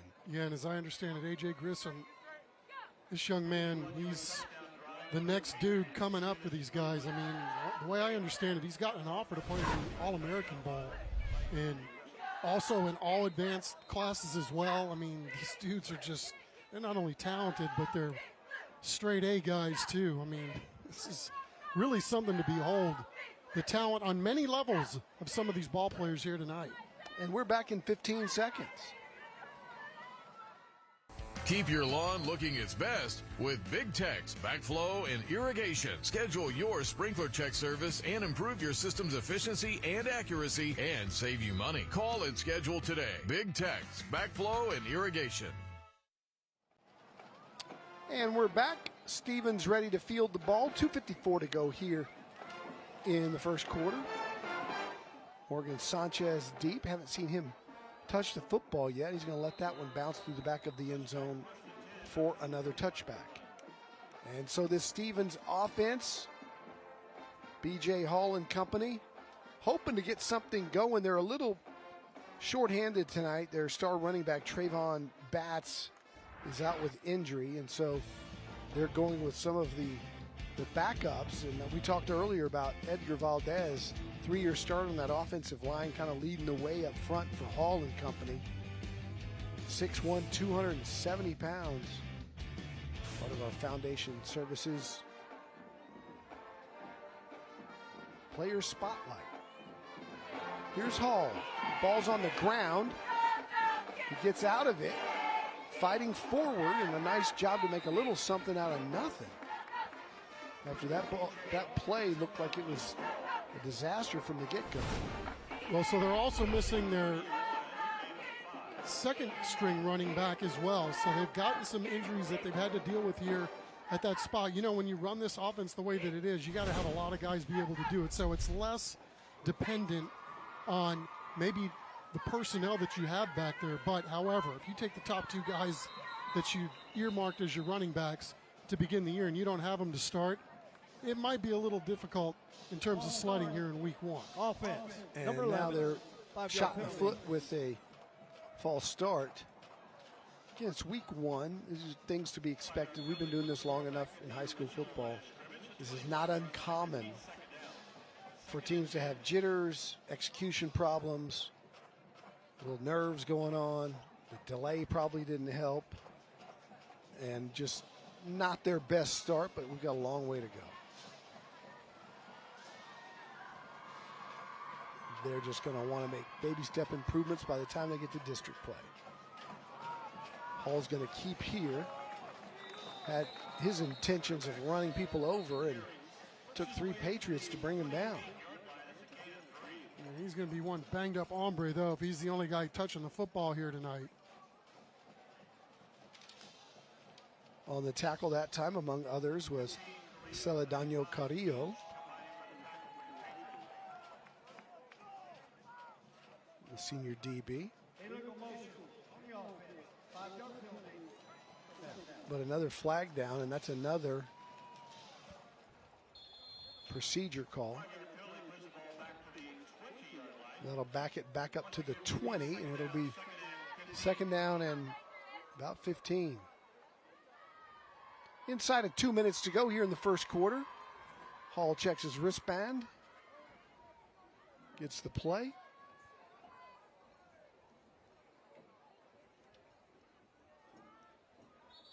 Wondering if Boykin's going to call a timeout, and he did. We're going to talk this over.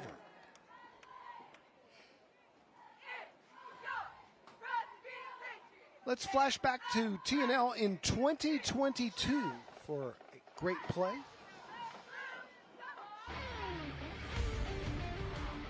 Bashir, pump, going to the corner. Got a man. Is it a touchdown? It is! KK Bashirs to AJ Ruiz. What a dime. Holy cow, look at this throw. I remember that play. KK had a gun.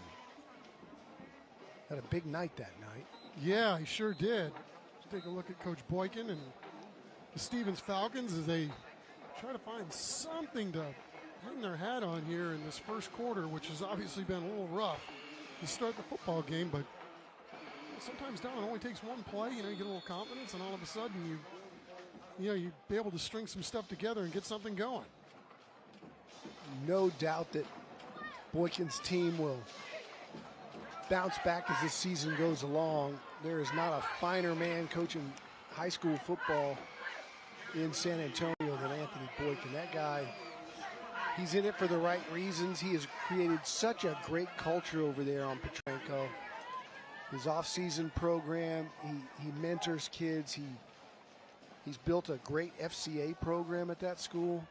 I've heard him preach, actually, and he's an amazing public speaker.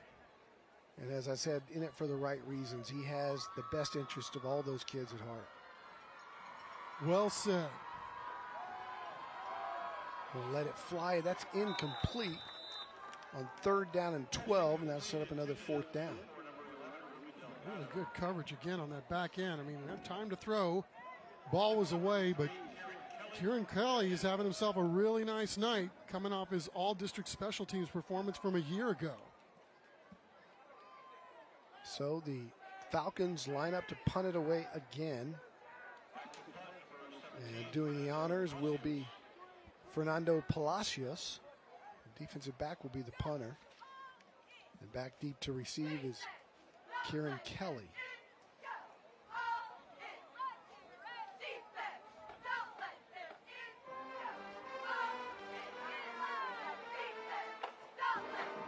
Punt is away.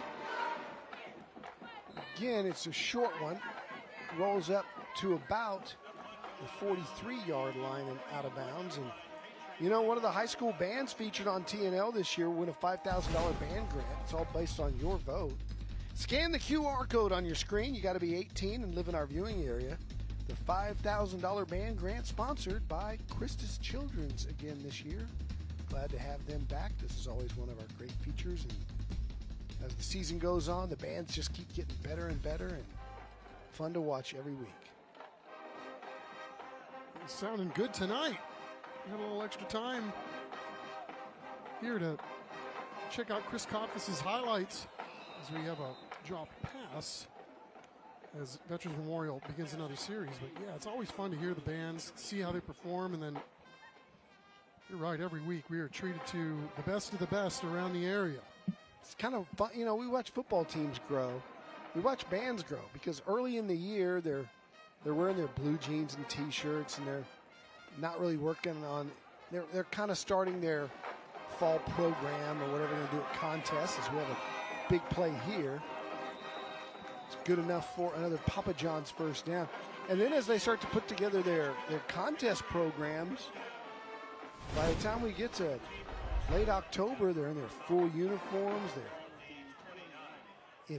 They've got that routine completely down. They've got the flags and the light shows. It's really fun to watch. Inside of 10 seconds now here in the quarters. That ball's incomplete. It'll stop the clock with 8 seconds. What do you think of those uniforms? Man, clean, clean, clean. The uniforms we'll talk later, but can you tell that an old blind play-by-play guy can love to be able to read the numbers? I mean, I don't know that I've ever seen numbers better or easier to read. Handoff right up the middle here with 3 seconds to go. And that'll be the last play of the quarter.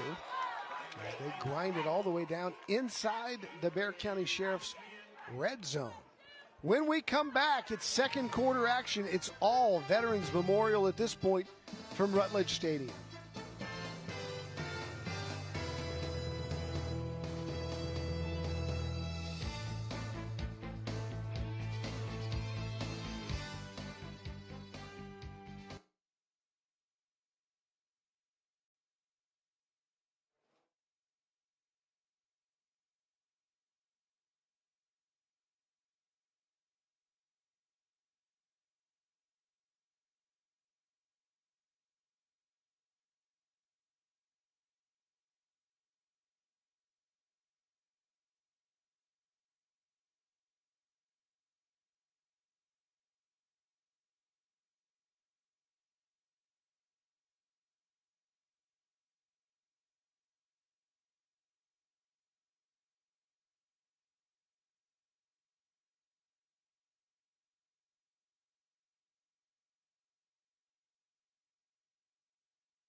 Welcome back. It's the City of San Antonio Metropolitan Health District.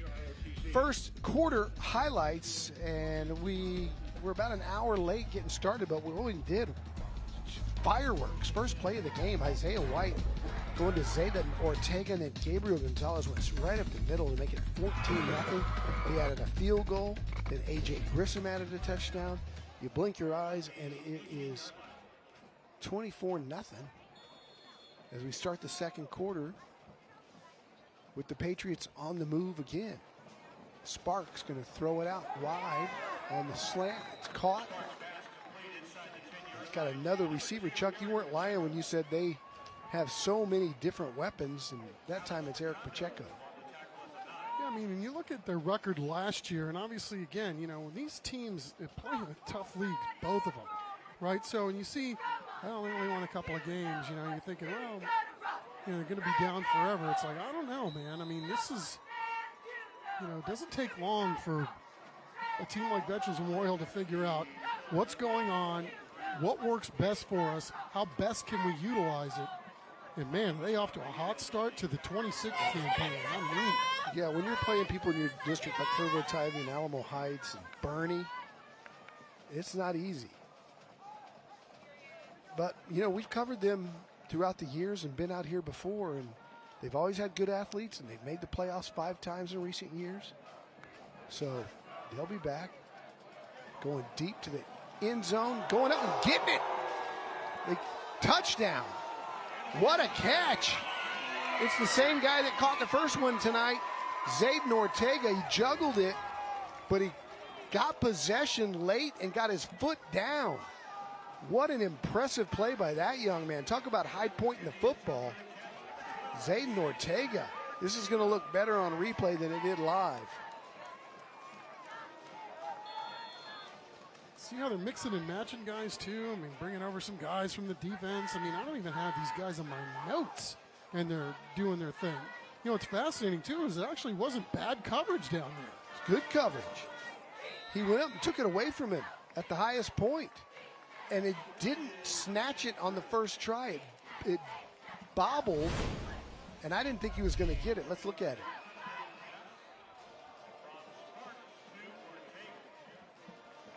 Impressive. Very, caught the back end of the football and was still had the presence of mind to make sure he got that foot in, juggles it, and then make sure he's in. Boy, that's terrific with ball security. Wow, that's just terrific. 31-0. Veterans Memorial over Stevens here. 10:52 to go here in the second quarter. Guys, I bet you our guy Gabe Redondo just got a great picture because the lightning that cell to the south of us that passed over us was going off right as that ball was caught. So I really hope that he has that picture because that was a really cool sight to see. Wow, cool. Well, if anybody would get it, it would be Gabe. Well, they're the best, as we know. 100. Gabe's a heck of a photographer. Really, really nice. And how about Chris Koffitz with all those highlights earlier? That montage was just Oscar-worthy. Might show up on a Sunday night show here before too long, if I'm not mistaken. Here's Stevens. Got some running room off the kickoff. And they bring it up north of the 25, so good field position. So they'll have it right at the 28-yard line. And that's a Southwest Exteriors first down here in the second quarter. Big 78 there's got a championship belt on. Takes it back out to the 28-yard line, first and 10. So maybe it's a little too early in the season for that, but I don't know. Here comes B.J. Hall. They need to get something going here on offense.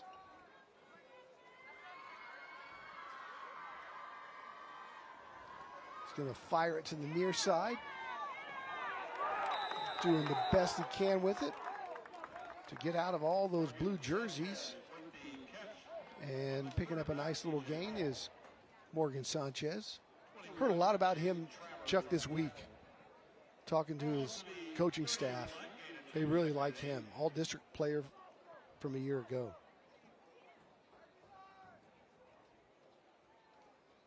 Well, one thing that's showing up tonight for Veterans Memorial is speed all over the field for sure. Hall keeps it there. Another good gain as Stevens getting a little bit of momentum. That's enough for a Southwest Exteriors first down. So, all right, Falcons on the move. We got Solis, Wheatley, Swint, Valdez, and Garcia along that offensive line. And, of course, Valdez is the 3-year starter. But they really feel like this is the strength of this football team. And that's been a little tough sledding tonight. But, again, week 1, and we'll see where it goes from here and see where it goes for the rest of the night, quite frankly, too.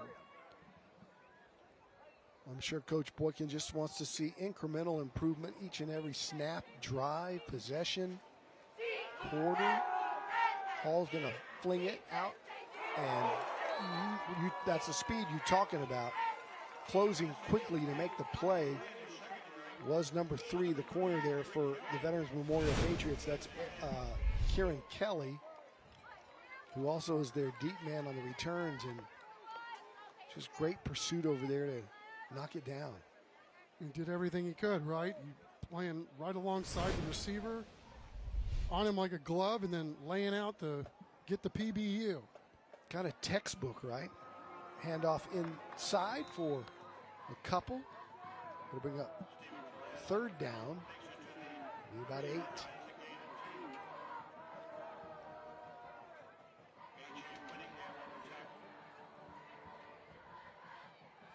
That's Steven Perez on the carry. We talked about old Steven Perez. This guy's a sophomore. He's the backup quarterback, and he's going to be the primary ball carrier here, other than the quarterback, here tonight. 3rd and 8. Big play for Stevens here. Going to swing it out in the flat, and that ball's just too hot to handle for Perez. It'll be 4th and 8, and the Falcons run out their punt team. Got some big old boys there for the Falcons. Both of these offensive lines are, we heard this week, were keys to the football teams. Bobby Irvin really happy about having 3 of his starters back up front. Guys like Adrian Ruiz, who was all district, and senior Matt Walker, who, by the way, his brother, 2 brothers, are coaches on this team for Veterans Memorial. That's something else. Ball's fielded. Look out. Got some room down the sidelines. Cutting back. On his way. That's Kieran Kelly. And he's going to score. Touchdown, Vets. Kieran Kelly made a man miss. Cut it back. Had great vision. He was off to the races. There is a flag down.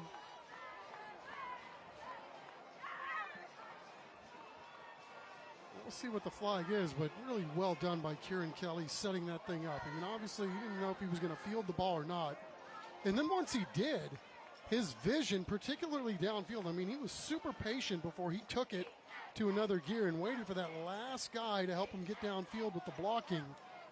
Ended up taking it to the house, but we'll see what the flag is. Looks like it's coming back, huh?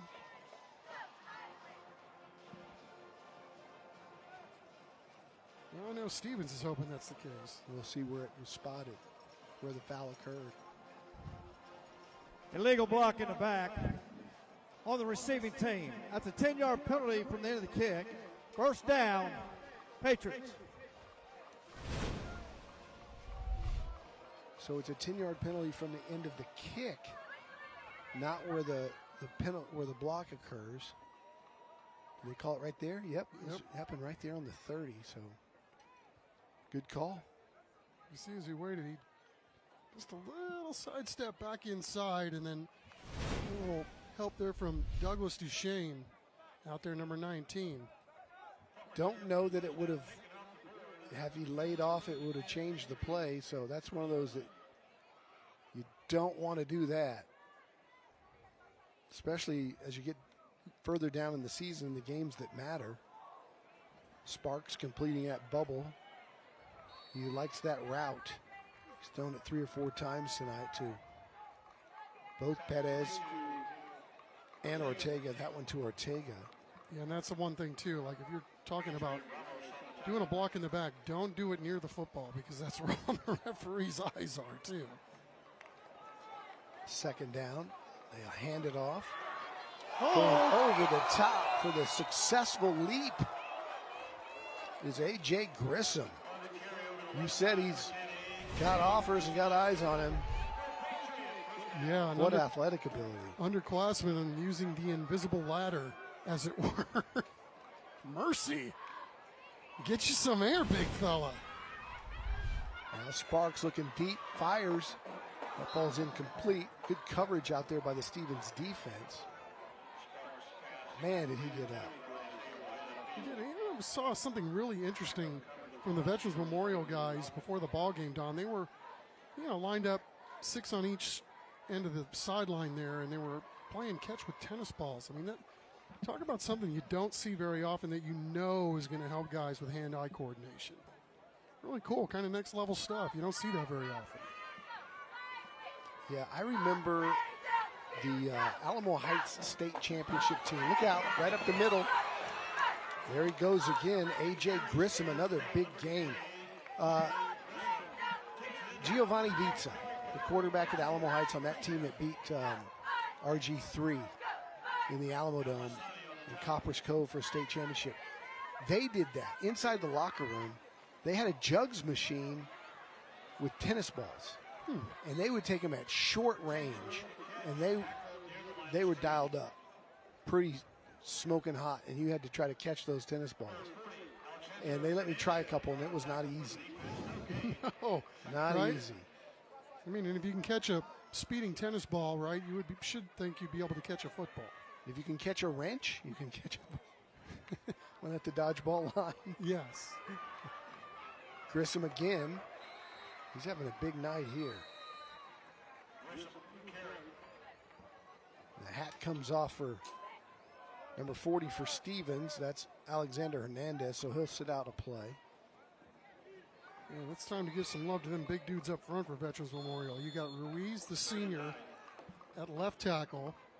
Xavier Garcia inside, and then Matt Walker's your center. And then on the right side, you got Levi Delgado and Jacob Ingram. These guys have done a heck of a job tonight. I mean, we talked about it, Don, at the onset.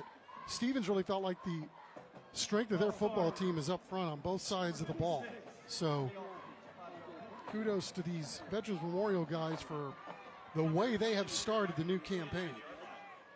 Big Matt Walker, number 72, the key to it at center.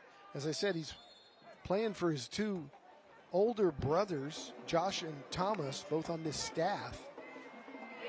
That ball thrown behind the intended receiver. That may have been a lateral. I think the ball went forward even though it went behind the receiver, and that'll set up 4th down, and they'll punt. Not very often tonight have we seen this offense not work out. Yeah, I mean, I think it's the first time tonight. Lewis Johnson, number 2 from Stevens, coming in hot. Kind of messed that play up. Forced the quarterback, MJ Sparks, to get rid of it a little quicker than he probably wanted to. Mikhail Babiak, the place kicker, is also their punter here. Gets it away. Takes a Vets bounce and still going inside the 10. They'll spot it at about the 8, and that's where Stevens will have it with 6 minutes to go in the half when we come back.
Back to live action here for Stevens.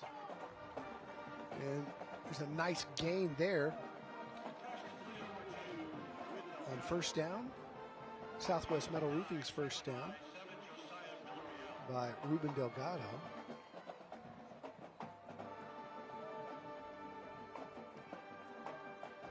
And that brings up 2nd down and 1.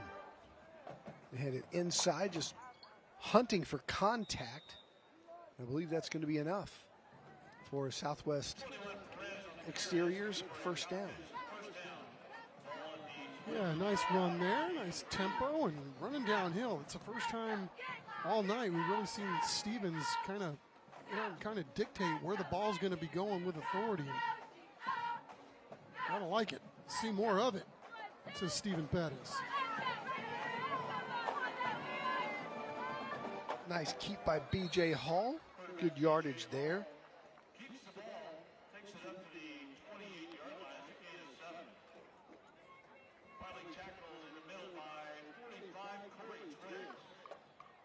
Yeah, we got lots planned here at halftime, we think, after our long delay for the Champions Nissan of New Braunfels halftime show. It's all coming up here as we wind down inside of 5 minutes here in the second quarter. Flags are getting ready. We're going to see something.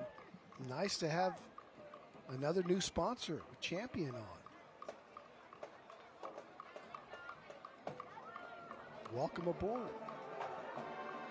2nd and 3 here for Hall. And Boykin runs up and hastily calls a timeout there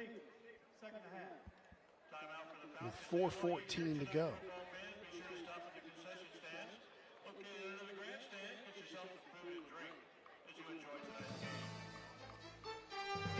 We'll take a break. When we come back, Stevens will have 2nd down and 3. It's 31-0, all Vets so far.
It's 2nd and 3 for the Falcons. They run it straight ahead. Hall trying to get the stick. He's close, but he's not there. And so it'll be 3rd and about a yard. Chuck, I don't know about you, but with that QB right there, I might just run that one more time. Well, he is a load. You know, and obviously he can throw it too. But it's tough sledding when you get down like they did early, and you know you're trying to come back like you are, all while trying to get going here on your opening ball game to start the season. So with good strides here on offense for Veterans Memorial. On defense, but Stevens on offense. I mean, they're really doing a nice job here on this drive for sure. Yep, and he did fake the handoff, kept it himself, and push forward for another Southwest Exteriors first down. As we get closer to halftime, Stevens trying to get on the board before the break. 3:22 and counting. This tight bunch formation in the flex bone.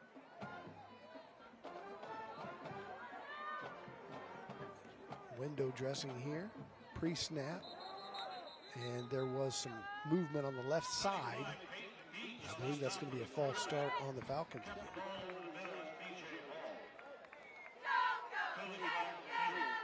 False start. Offense. Number 54. 5-yard penalty. First down.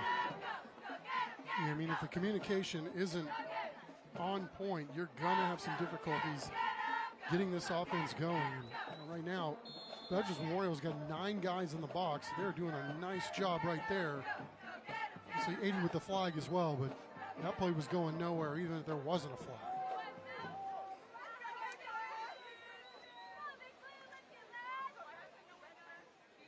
First and 15 after the penalty. Here's Hall. He's going to keep it again, and why not? That's been really their best offense in that some of the other stuff they've tried to run, there's been some execution issues with false starts and alignment issues, but look out. Hall's getting up a little gingerly here. And they're going to run him out for a play or two, if not more. Definitely not what you want to see here on opening night when you're already thin at running back. Now your bell cow of a quarterback, B.J. Hall, has to hobble off the field. That's going nowhere. Good pursuit by that Veterans Memorial defense. And that's the bell cow up front again. Peyton Beach with his friends. And we're back in 15 seconds. Keep your lawn looking its best with Big Tech's Backflow and Irrigation. Schedule your sprinkler check service and improve your system's efficiency and accuracy and save you money. Call and schedule today. Big Tech's Backflow and Irrigation. Welcome back. It's 31-0. We're inside of 2 minutes here in the first half. All Veterans Memorial, if you're just joining us, they scored on the very first snap, offensive play of the game, on a reverse pass, and that opened up the floodgates. Stevens fumbled on their second play. Veterans got it right back, scored again. It was 14-0 before he could even blink, and they have not let up. Stevens, though, has shown a lot more poise here in the second quarter, moving the chains some, and having some good possessions offensively where they've had a few first downs. But again, it's opening night jitters and execution problems for the Falcons, while Veterans Memorial has seemed to be doing everything right here early. Yeah, it always comes down to execution, right? I mean, if you know what you're doing and you're doing it well, at this level, it's really hard to stop. But if you're shooting yourself in the foot and having some issues with sync, it can be tough sledding, especially running this kind of a multiple run style offense.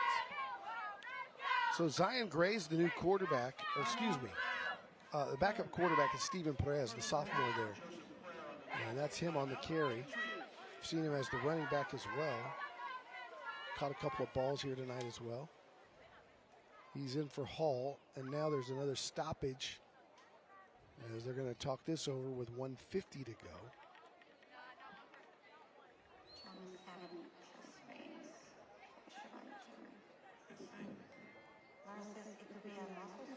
Encourage you to stick around for our halftime show. Yeah, looking forward to it. We'll see some outstanding bands. And, yeah, we talked ourselves out on this game before we even got to kickoff, didn't we, tonight with the hour-long delay. But, you know, that was the bad thing about that delay. The worst part about it was we had a lightning delay. We didn't get any rain over here. So we got the worst of both worlds there. I hope we got some at the house. That's what I'm talking about. Hey, guess what we got next week? You know, next week on a Thursday night, other stations won't be showing high school football, but we will, because we do it every Thursday night. And we will have the two-time defending state champion Smithson Valley Rangers as Kieran Kelly. He had a touchdown called back, but boy, he's going to show you he can lay the wood on defense. There's Smithson Valley, number 1 in our preseason TNL top 10. Johnson's number 2. Boy, does Johnson have some recruits on their team. Some of the best in the whole country. This is what we call a slobber knocker. Yeah, I think Kieran Kelly's put a lot of people on notice here tonight. I mean, if you didn't know who he was tonight, well, you will by the end of the night. Both sides of the ball. Both sides of the ball. Yeah. By the way, congratulations again to Larry Hill and those Smithson Valley Rangers for winning it once. Is, after all the years that he's in this business, is one thing. But doing it in back-to-back years, that defense that he had last year, and who knows, man, they're loaded up again. They weren't completely senior-led last year. Pass interference. Defense. 15-yard penalty for the previous spot. Automatic. First down. So we saw the contact there as the ball was coming in at the 5. Yeah, as our referee Ron Tatch. Shout out to the whole Tatch family. San Antonio staple in terms of athletics here in town for decades. Yeah, that was a tough play there on the back end. Receiver trying to make a pivot towards the ball, but yeah, there might have been some question as to who actually needed to have the thrown flag on them. Yeah. With the flag thrown on them on that particular play. Minnesota Viking fans are still pointing back to the Hail Mary and Drew Pearson for that push-off. Yeah, you're going back to Larry Hill, what you said, yeah, I mean, they're going to have to do it differently. Obviously, that defensive line that they had last year was, you know, in a lot of respects, I think, ready to play on Sundays. 2 years in a row. I mean, unbelievable game changers up front that, you know, they lost a lot of dudes, but, you know, they've got one heck of a quarterback back there, so maybe they do it differently this year. You know, lost in all of that. Now, that's a double pass, or now he's going to take off. It's Pacheco to the 5. Touchdown. Veterans Memorial again. Excuse me, that's Zayden Ortega with the reception, and it's 37-0.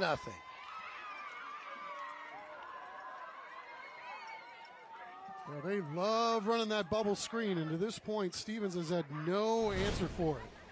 I thought it was set up for a double pass. He threw it backwards. You just faked the handoff and just threw it out to the outside, and it's good for playing touch. Big night for Ortega. Scored to start the half, scored to end the half.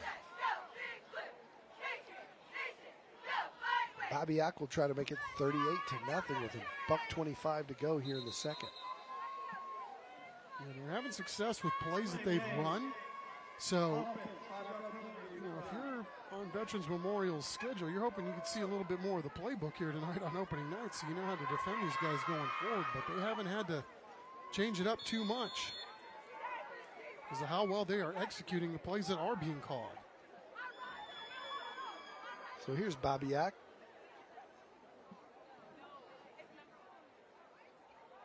With the PAT attempt. Good hold. Ortega with good hands. That ball was on the ground, and he did a great job of getting it right there where Babiak needed it. It's 38-0, 1:25 to go as we close in on halftime.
Ortega saying, shh. It's all me. 6 catches, 111 yards. He has quieted the Falcon fans here tonight, that's for sure. He's got one of his buddies down there showing him some of the pictures that he took of him. Probably has a whole roll with his performance here tonight. Here comes the Falcons with some good speed. On the kick return, a little life from Morgan Sanchez. We talked about him earlier as the star, one of them on this squad. All-district player a year ago, 386 yards and 5 touchdowns. Yeah, got to get a spark from somebody, right? Yeah, opening night, yeah, had a little delay, so yeah, I have to make an adjustment, obviously, but that's what football's all about. You got to make adjustments in game. You don't know what's going to happen from the outside. You got to be able to pivot. So let's see who's going to be the guy that gives these guys some sort of lift, some sort of spark here to get them going here tonight.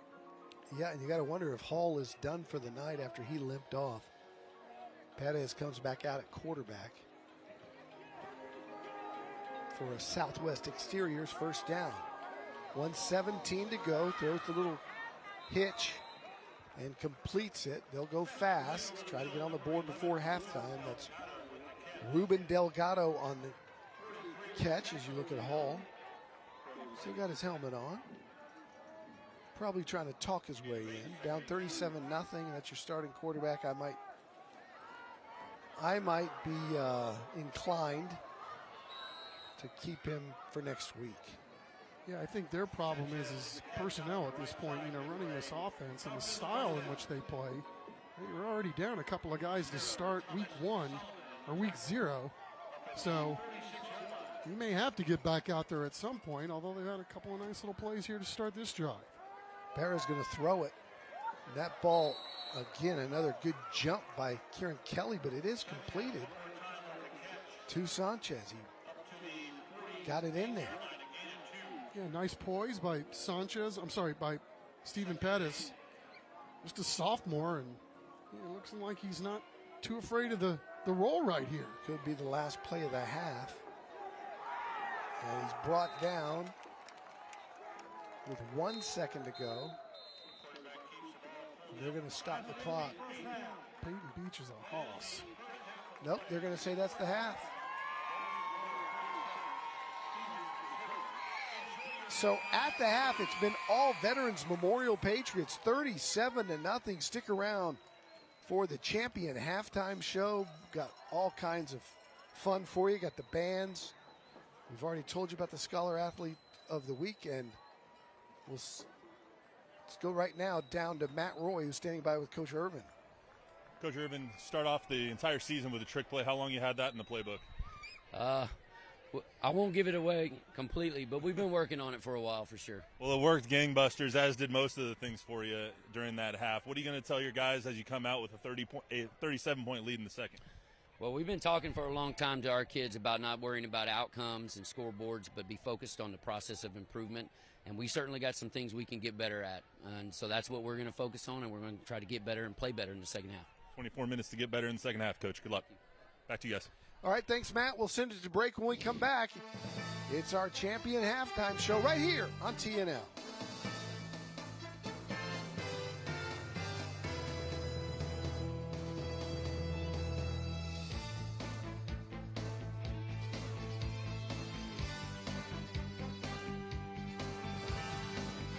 Tonight's broadcast of Thursday Night Lights is sponsored by Beluga Air, the Gomez Law Firm, Absolute Power Electrical Contractors, Champion Nissan, Bexar County Sheriff's Office Recruiting, Papa John's, Southwest Exteriors, San Antonio Sports, Valero, Christus Children's, Game Day Men's Health, Volvo, Window Source of San Antonio, Dogwood Home Health Care, City of San Antonio Metro Health, Foundation Plumbing Services, Gonzaba Medical Group, Big Tex Backflow and Irrigation, and Monarch Trophy Studio.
Welcome to the Champion Nissan Halftime Report.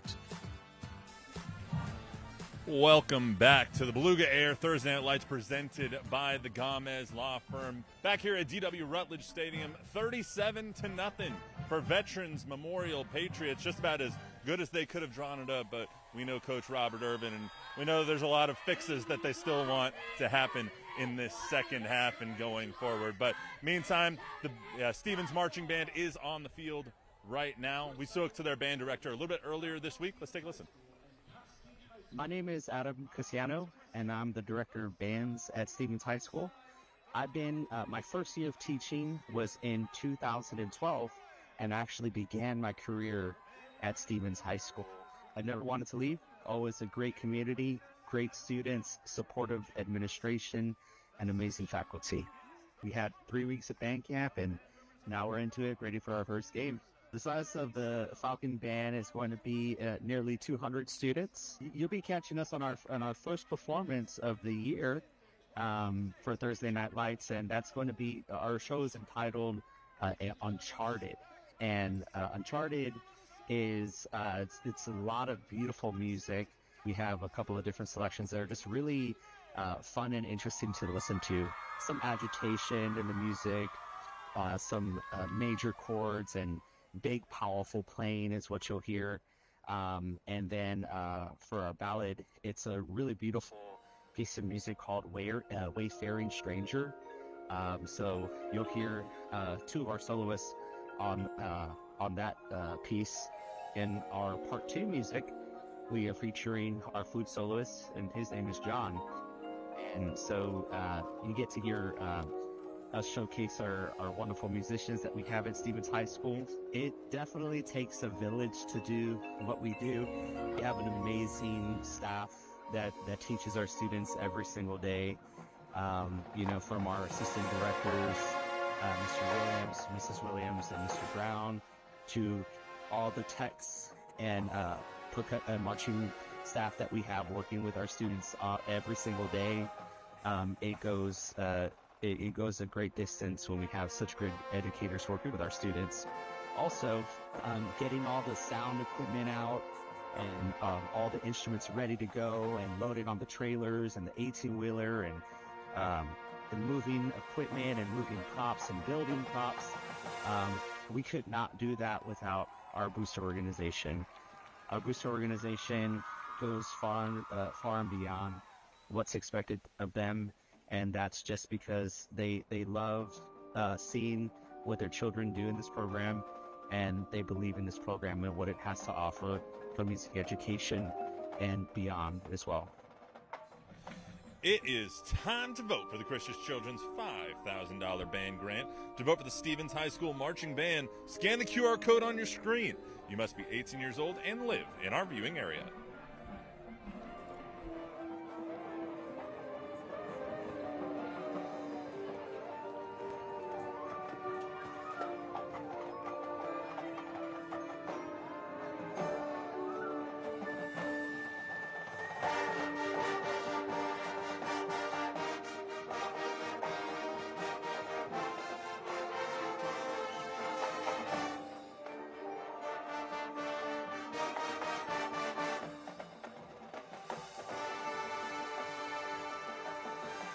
San Antonio middle and high school athletes are doing great things for our community. San Antonio Sports and Valero are shining a light on teams and individuals who model key values through their actions. This week, we salute 2 schools whose community projects demonstrate beyond the game values. Wagner girls basketball athletes volunteered at the Devin Vassell basketball camp at Wagner High School.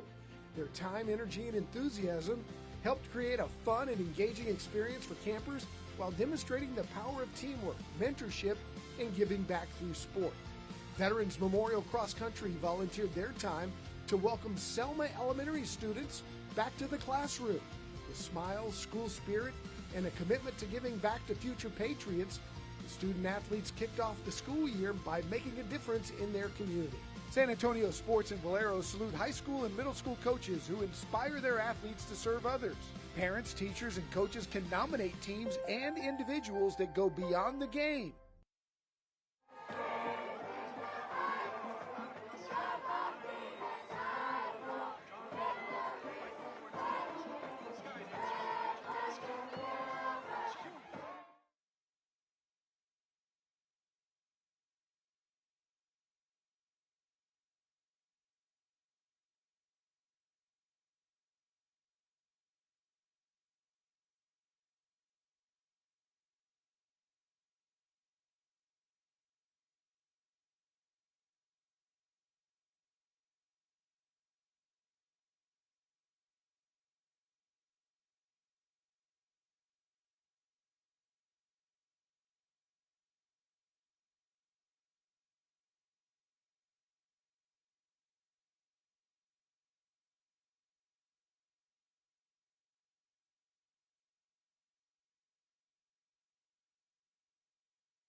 You're watching the Champion Nissan Halftime Report.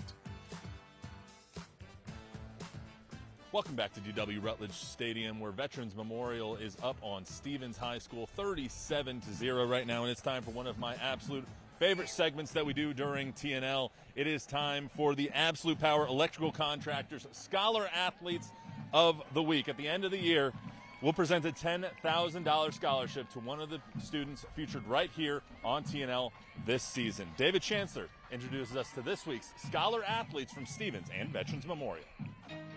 Stevens football star Caleb Ned isn't just smart, he's Yale smart, and he's committed to playing football there next fall. There is a good student, there's a great student, and then there's a Yale student. What is it you want to do with that degree? Mainly like sports medicine. That's where I wanted to be a physical therapist, and then it's such a huge branch, so definitely something dealing with sports medicine. His 99 GPA is big in the classroom, but he's 6'1", 290, which means he's big outside too, and his resume proves it. All district in football, all area, and a state finalist in track. But the best part, his mom is his track coach. She's definitely probably the hardest coach I've had. And then, even on the car ride home, it's still your mom now, and she's still, she's still coaching me. She's still in coach mode. What do you call her at school?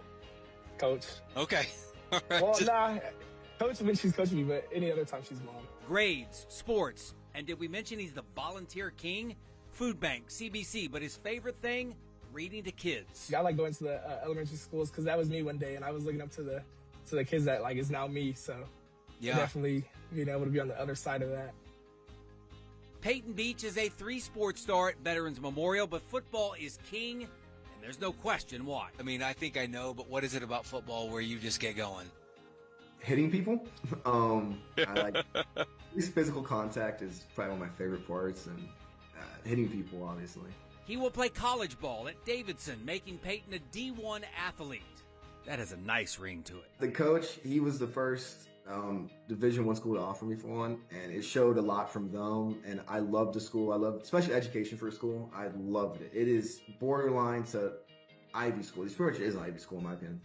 And education there to be able to do what I want to do, and obviously play great football. His GPA is 99. His SAT was a 1230. But his perspective can't be measured thanks to his older brother Ashton, who is a nuclear engineer in the Navy. It means that he gives something that gives his time, his effort into a bigger cause, and it helps me look at that and think that maybe football's not that hard.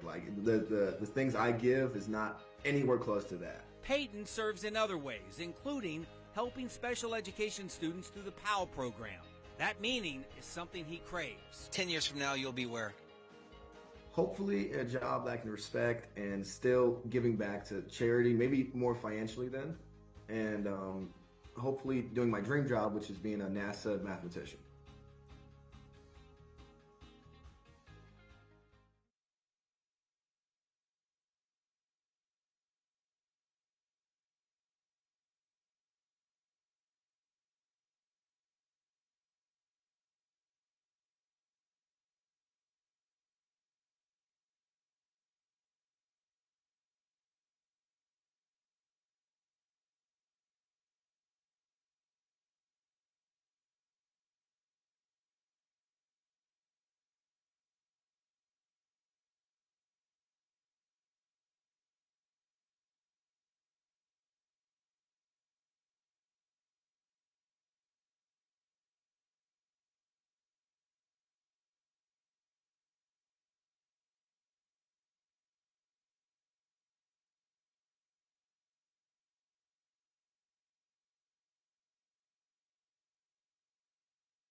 You're watching the Champion Nissan Halftime Report.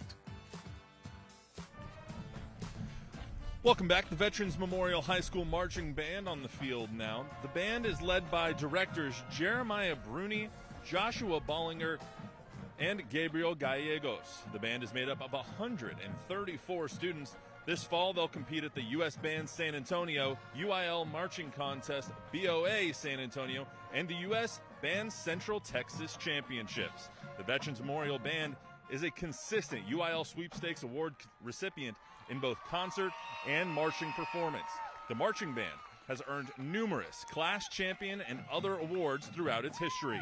The Color Guard is a perennial state finalist in the Texas Color Guard circuit and regularly advances to finals at WGI regional competitions. Additionally, the Indoor Percussion Ensemble captured the TCGC State Championship last season. This spring, the concert band will travel to Orlando, Florida to compete in the Festival Disney competition at Walt Disney World, and hopefully they'll bring me with them.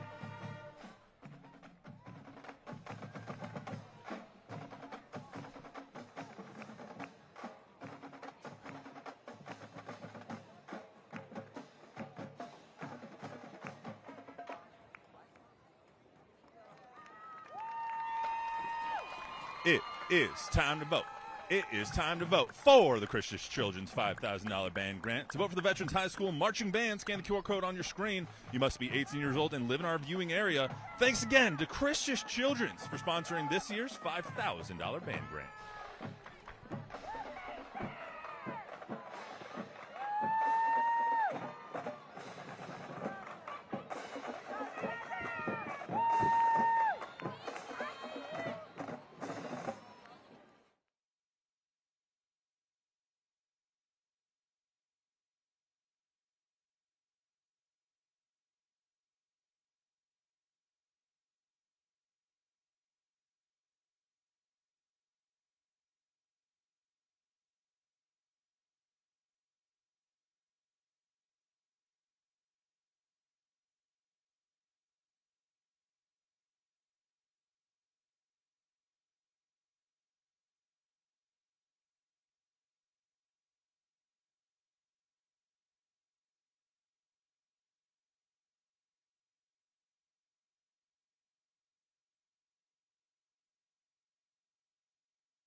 You're watching the Champion Nissan Halftime Report.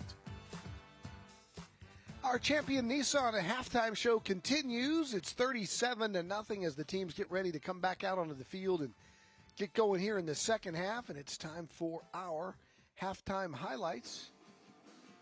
Brought to you by the City of San Antonio Metropolitan Health District. Healthy people, healthy community. And this was a healthy play on the very first snap of the game. Isaiah White to Zayden Ortega. Boy, just a precursor of things to come for that young man. That made it 7-0. They made it 14-0. And then later, it's Ortega going up and high pointing it for his second touchdown of the game. And then A.J. Grissom, he had scored earlier and then showed off his leaps with that play right there going up and over the top. And then before we get to halftime, it's Ortega again. This is going to be his third touchdown of the half. Somebody say player of the game nominee. It's 37-0, Veterans Memorial. as we get ready for second half action. Yeah, big plays all around for Veterans Memorial as we take a look at our halftime stats. And as you can see on the scoreboard, also reflected on the halftime stats, Veterans Memorial only punted one time in that first quarter, or the first two quarters, I should say. And then hats off to Stevens. They kind of battled back there. Their last couple of drives seemed to get things going at least a little bit in their favor in terms of moving the football on the ground. But make no mistake about it, it has been all Veterans Memorial from the jump here tonight. When we come back, it's second half action from Rutledge Stadium in Converse. It's our 18th season of Thursday Night Lights on the CWSA, and it continues when we come back.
The best Thursday Night Lights and Friday Night Rivals highlights from across the country. He's got some room out to the 35 to the 40 and runs right into the kicker. The ball pops free.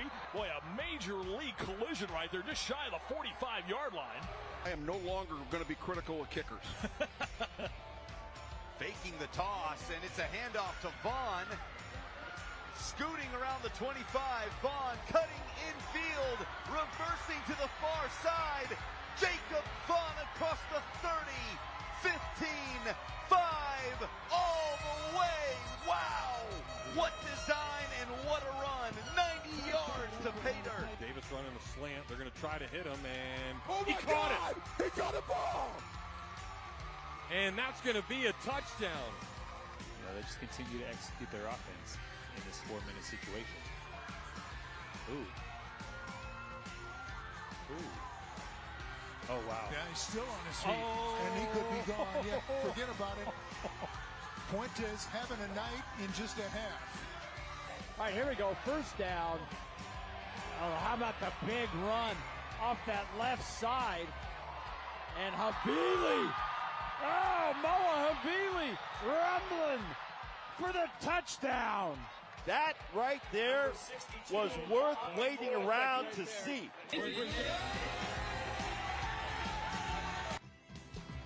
Closed captioning for tonight's game is sponsored by the Gonzaba Medical Group.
This is Beluga Air Thursday Night Lights, presented by the Gomez Law Firm. We are ready to get underway here. Second half action. Stevens Falcons will get the ball first here in the second half, as Veterans Memorial will kick it away. And Hall has his helmet off, and it doesn't look like he will return in this ball game for the Falcons. And we are underway. Sanchez will let it go through the end zone again. Ben Fink has done a good job tonight of putting the ball deep and through the end zone. Now let's go down to Matt Roy to see what Coach Boykin had to say about the first half. Matt? Well, Don, your suspicions are correct. Falcons quarterback will not be playing in the second half. It's his ankle. They're going to hold him out. Obviously, non-conference game, so they want him healthy for the rest of the season. As for the first half, obviously, you don't expect a trick play on the first play. But Coach Boykin said this is, for many reasons that we'll probably get into a little bit later in the broadcast, a very emotional game for them. And the Falcons just really weren't ready to respond coming out of the locker room in the first half of the season. The lightning delay kind of threw everything off as well. So he's looking for his guys to respond a little bit faster in this second half, correct some mistakes, and so they can take at least a little bit of momentum with them throughout the rest of the season. Well, the first play of the second half also not going their way for a loss, as Ruben Delgado was brought down behind the line of scrimmage. Right at it. Set up second down at 10. Perez has done a nice job in relief here tonight, but that ball is incomplete, as he was targeting Charles Cox, who's also a quarterback. And you're looking for some kind of spark, and coming out of the tunnel that they had. It was really nice to see 10 Martin Barrett trying to fire his guys up. I mean, you just need to try to get a spark from somewhere, from somebody, anything to try to get you feeling a little bit good about where you're going as a ball club. Another short game there.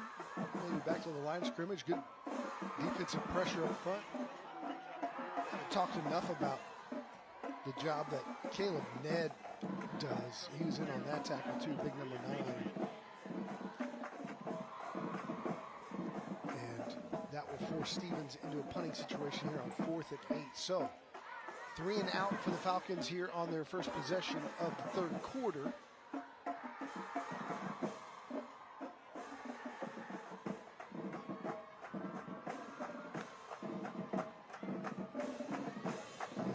Is away and will be fielded right at midfield, and some running room to the outside down the sideline, cutting back, and a great return on the play by Veterans Memorial, and that's John Rodriguez, the senior defensive back. Gets almost into the red zone. We're back in 15 seconds. Keep your lawn looking its best with Big Tech's Backflow and Irrigation. Schedule your sprinkler check service and improve your system's efficiency and accuracy and save you money. Call and schedule today. Big Tech's Backflow and Irrigation. All right, we are back, and the Pats are back in business. MJ Sparks ready to let it fly. Does on the Papa John's first down. Got a man caught, touchdown. And the second half starts just like the first. On their first offensive possession, the Veterans Memorial Patriots score. This time on the pass from Sparks to Chance Pettis. Well, these receivers and quarterbacks, they're having one heck of a ball game here tonight to start the season. Kind of putting their league on notice that they are going to be a bunch of tough dudes to stop, with as much explosive weaponry as they have on the outside. Very impressive. It's 43-0. Make that 44. The Iceman, George Gervin. It's 44-0. It's all Pats. 10:25 to go in the third when we come back.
is Beluga Air Thursday Night Lights, presented by the Gomez Law Firm. Coach Bobby Irvin, these guys are up 44-0, and they just added to it on their first play of the second half. He said going into the half, they just wanted to continue to improve. He thought they could play a lot better. I don't know that they can kick it off any better than Ben Fink has done all year. You're telling me with the way that they played to start. And again, you know, it starts up front with these big fellas that they've got. They got 3 seniors and a couple juniors that are playing along that offensive line, and Ruiz, Garcia, Walker, and Delgado and Ingram. Those guys are giving MJ Sparks all kinds of time to throw the football, and Stevens finally getting a big play here on special teams. Sanchez going to take it to the house. Touchdown, Falcons. The first time he's touched it, all the other kicks have been through the back of the end zone, and Fink left it short, about 2 yards deep.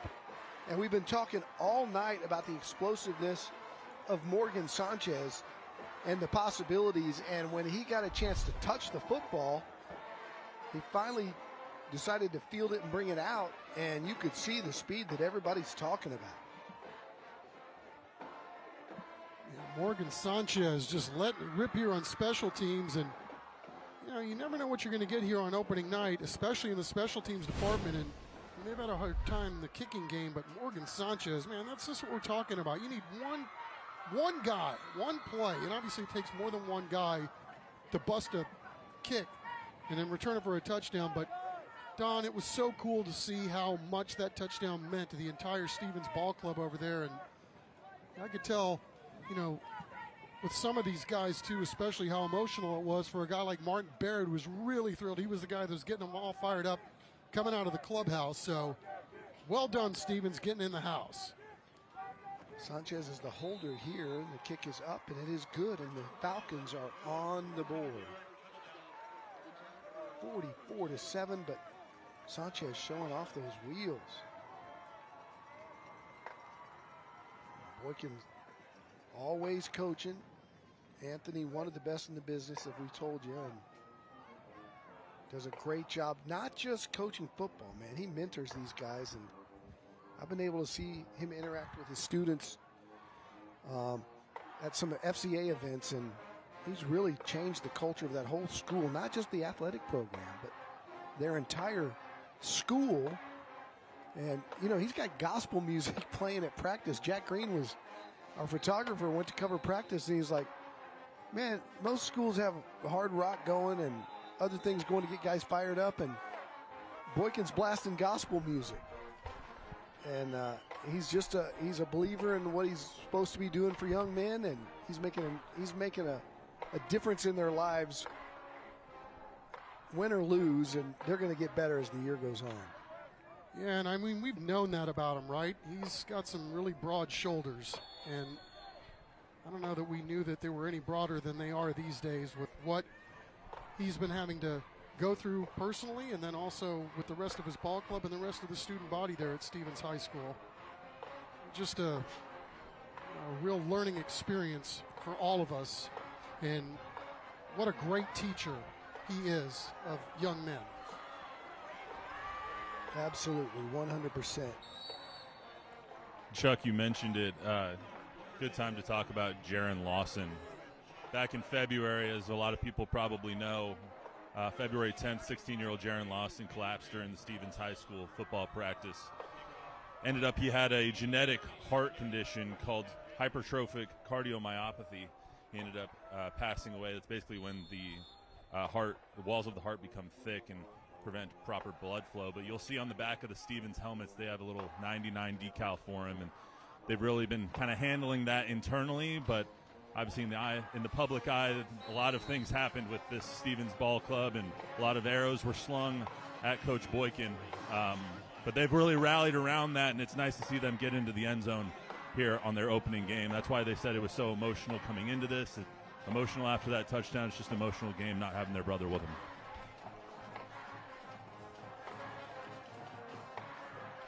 Yeah, well said, Matt. And Jaron's on the roster. And it was a very difficult time for Coach Boykin, as you said, arrows being slung his way, and obviously There was no fault on anybody in the organization. It was a genetic situation there for the young man. Tragic nonetheless for him and his family and for the entire community of Stevens. And nobody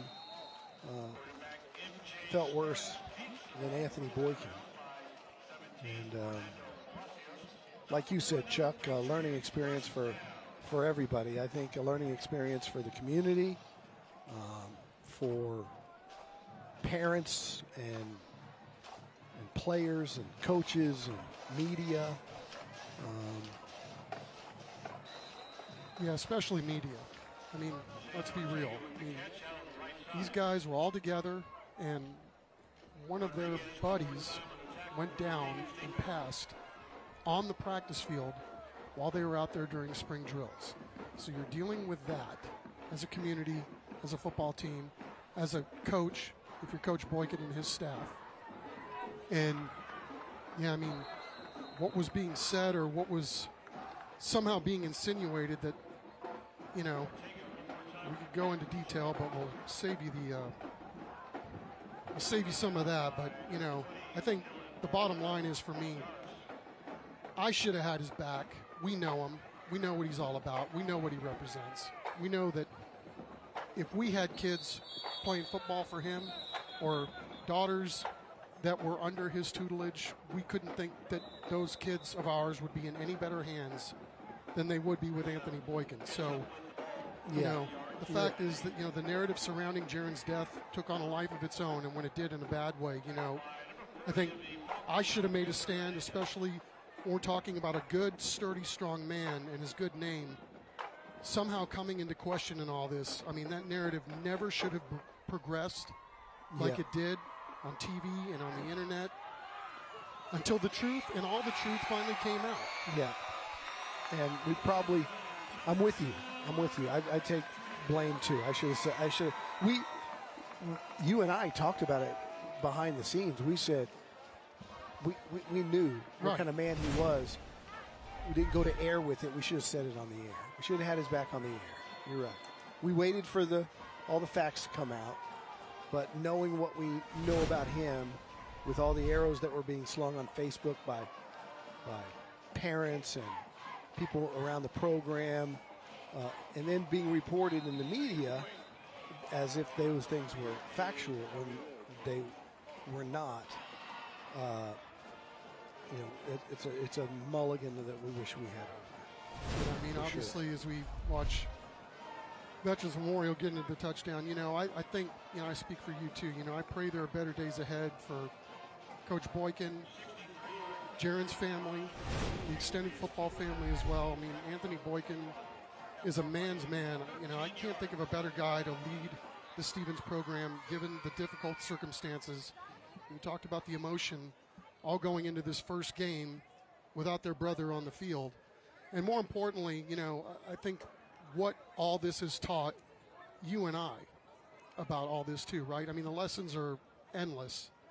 And, you know, I really appreciate the lessons that Coach Boykin has taught all of us on this particular journey. I mean, he's just, I can't say it enough, a man's man. He knows God has got this. Yeah. He's given him broad shoulders for a reason. Yep. And he knows that God will fight his battles for him.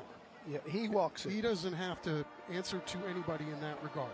The school district had his back. Yep. All the people that knew him, hired him, that know him, guys like us, you know, and I count myself amongst the many. I wish I had done a little more at the time when all this was first breaking. I second that 100%. Second as well. Right when this stuff happened, I looked at my wife, Jordan, who's the investigative reporter of Urban News 4, for those who don't know. I was like, I guarantee you, Coach Boykin had nothing to do with it, and he would have done the right thing. He was a preacher for the Brahmas when we had the San Antonio Brahmas here. Like, he's a man of God. Nothing intersects faith, family, and football more than Coach Boykin does. And if anything, this should prove as a reminder to everybody to go get their children's heart screenings if they can. This happened a couple of years ago, I think 15, 16 years ago, for Austin Kuntz. That's why August Kuntz. Yeah. when they started the August Heart Foundation. They give free heart screenings to kids with this genetic mutation. So if anything, this should be a wake-up call for a lot of people to maybe go get checked just in case so this doesn't happen. But Coach Boykin's one of the best coaches in the area, one of the best people in the area, and your son or daughter, if you're a trainer or whatever the case may be, is in good hands over at Stevens High School. Absolutely. No question. I just want to say for the record, too, that Jaron had been screened. So literally, we talk about God's time. It was Jaron's time, and sadly, 85 lives on the football field with his teammates and the coaching staff and that entire community and really the entire city, right? I mean, nobody wants to see anything like this happen. So, but if there's anybody that can lead this program out of this and teach everybody a lesson along the way, it's the broad shoulders of Anthony Boykin. 100%. I told you, Stan Lang and Stan Leach out in Bernie and Todd and all those guys that run the Fellowship of Christian Athletes in San Antonio, Anthony is front and center on that. I took my 91-year-old father to the FCA breakfast, and my dad was a legendary 40-year Baptist preacher, and Anthony Boykin was the speaker that morning. And afterwards, my dad didn't want to leave. He wanted to make sure he could talk to Boykin as that recovers a fumble here. And he went up there and he said, "Where do you preach?" And Boykin said, "Excuse me?" And he says, "Where is your church?" And Boykin goes, "Oh, I'm not a preacher, sir. I'm a football coach." And my dad said, "You are a preacher." He would know. He would know. And, I mean, everybody knew that morning that was there listening to him. And, it's a calling for him. And I said it earlier in the broadcast. He's a football coach, but his impact on the lives of young men reaches way past coaching a sport or playing a game or a score like 50-7. These guys will look back when they're 35 years old, when they're 40 years old, and they will rely on the lessons learned, and he holds them accountable. You're late for practice, you're late for a meeting, he holds them accountable. And he is teaching, turning boys into men. And it's a calling for him, just much like the ministry is for others. And it is his ministry, and you're correct. We didn't have any doubt along the way that the things being said about him were untrue, and we could have done more to defend him at the time. Well said. It's about high school football is that a lot of times it's not about the wins and the losses, what happens between the lines. It's about what happens between young men's ears and becoming the best versions of themselves. I mean, that's what Coach Boykin does. That's why I love so many head coaches here in San Antonio. There's not a better group of people than the head coaches here in San Antonio. That's true, man. We're so lucky. There's so many great ones that, yes, they care about winning, and that's the name of the game is you got to try and win, but you have to win in life first, and these are the formative years that these kids are going to remember their coaches forever, the lessons they learn, the brothers and the bonds that they build forever, and no one does that better than Coach Boykin. And we might as well say, since we're here at Rutledge Stadium, that the legendary coach here at Judson, D.W. Rutledge, who after he left Judson and went into the president of the Texas High School Coaches Association, he implemented a curriculum, Coaching to Change Lives. And what he did at Judson, he made the textbook for the entire state of Texas. And Ron Ritteman and everybody that came after him, all these guys that we're seeing today, they're all disciples of D.W. Rutledge and that program of Coaching to Change Lives. And not all of them share the same faith, but they do share the same goal, that why we're here. And so many of them, it is about their faith. And Ritteman's a great example. And what you talked about earlier with the Peanut Butter Bowl. And there's way too many to mention because every single one of them is great. Stan Leach out in Bernie as the AD. and all of the coaches that work for him. Stan Lang at Northside and all of the coaches that worked for him, they subscribed to the same theories. And so you're right, Matt. Our area is so fortunate that the young men in this huge metropolis are being guided by a whole culture of coaches who believe that. And we've got two of them back out here tonight. I was talking to Bobby Irvin before. Same thing. Many of these kids are single-family parents or single-parent families, and they take that responsibility really serious. It's fun to coach football. It's fun to hit and throw the football and score touchdowns, but that's not why they're here, and they know it. And I think that gets lost, right, in a lot of this. And, I mean, it doesn't really matter the part of town that you're talking about, right, because this is happening literally north, south, east, and west. Yep. Around these parts, and in the state, too, for the most part, right? I mean, this job has become more than just X's and O's. And that changed a long time ago. You see somebody trying to root one from deep, huh? Good long field goal attempt by Fink. 5:25 to go. We'll take a break. When we come back, we're closing in on fourth quarter action.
Closed captioning for tonight's game is sponsored by the Gonzaba Medical Group. Welcome back to Thursday Night Lights. 5:14 to go here in the third quarter. The lead now 50-7 as Stevens has the football, trying to run it into the middle there, and Caleb Ned not let you go very far. Big nose tackle on his way to Yale. Play at the next level. I keep seeing Alex Winningham, too, number 6. How can you miss him? 6'3", 275, and just a sophomore. That kid fills the screen, too. Second down and 8. They'll run that option. Perez will keep it. And he's brought down. He's up there blowing up half the line. He's only a sophomore, too, man, as you said. It just impressive. Be keeping an eye on that one, huh? Man, there are so many kids in San Antonio going into this new season that are not just D1 recruits, but high level. Texas, Texas A&M, Ohio State, and others that have been here. Some of them just have moved in this year. A kid from Arkansas and a kid from Florida that are A&M commits. And I don't know that I've ever seen this many really good D1 prospects. You talk about the quarterbacks around town, Estrada at Johnson, and Sweeney and Bernie, and it goes on and on. The recruits that San Antonio has, the area is growing, and the football's getting better. And I mean, it's impressive. Yeah, I mean, there's so many names, like, and then there's other names you're thinking, like, how come more people aren't talking about Winter Smith at Brandeis, their quarterback? Yeah. You know, and they've got the all-world receiver that's going to A&M. I mean, they're going to be fun to watch. McCreary over at Johnson. Yeah. We got like 3 receivers at Johnson. Yeah.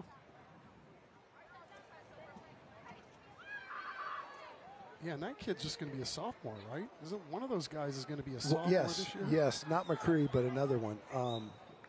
Yes, you're right. He was a freshman last year, and he is, I think, the highest rated of the recruits.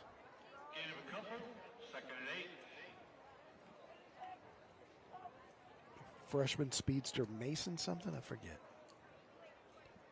Can't keep track of them all. There's too many. You sure got that right. That ball's completed, and a nice big hit coming up. Veterans Memorial starting to play some of their backups, including Anthony Ochoa there on the tackle. I know Piper's got a wide receiver that we spoke to this week, and his name escapes me too, and he's got an offer from Ohio State. Wow. Yeah. My buddy Kevin Mon says that he is absolutely the real deal. Really likes him. Again, a new school out there that has been successful from day one. Eddie Salas now heading up that program. Eddie going from Harlan to Piper. Eddie Salas is our Sportsman of the Year that we're going to honor Saturday night at San Antonio Sports Hall of Fame for his fight with cancer and the way he came through his blood cancer battle and wins football games. Wins like football all the time. games. Yeah. Yeah. Good to see that for Eddie. Yeah, for sure. Man, and that program too, he left that in good shape. I mean, they got a bunch of dudes coming back. It's going to be a fun year, dude. Right? I can't wait. Watching it all unfold and see who's going to do what, who's going to rise to the top. And we haven't even talked about Baser and what he usually has over at Brennan. Always, right? And how well that team is coached. You go right down the list. I mean, our top 10, I think, is electric. I like our poll on the outside, too, our sub-top 10 poll. Davenport, to be stingy again. Second down and 6 from that little wishbone, flexbone option.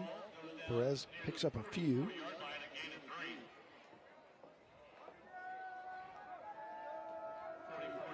It's been tough, too, keeping track with all the coaches and the movement that we've had this year, right? As we take a look at Veterans Memorial's upcoming schedule coming up. Somerset's ranked in our sub-top 10 poll. 8 seconds to go here in the third. They run it straight ahead. 3rd and 3, and I think they got there. And they'll move the chains. They'll have a first down. Let's see. They're going to call the quarter. Indeed they are. They are. We'll send it to break. 4th quarter action straight ahead when we come back.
Hey, there's the Monarch Trophies for the 18th season. Nobody's been with us longer than Monarch Trophy Studio. They got all your trophy and awards needs. 210-344-3777. Nice new trophy there. See that? It's pretty slick. That football. That thing's got dots on it. Yeah, just it looks like like the it's real good. ones. Yeah, it's made out of pigskin, gold. Yeah, the Golden Goose gave it up. Southwest Exteriors first down. Stevens picks up a couple.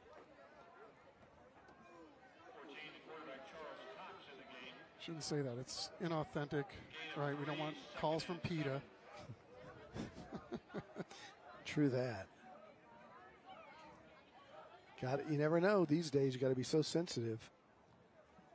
So the receiver we were talking about from Johnson is Braylon Allen. He put up 1,200 yards receiving as a freshman. He's got offers from Miami, Tech, SMU, and others. As Stevens runs it to the 30-yard line. And that was Ruben Delgado.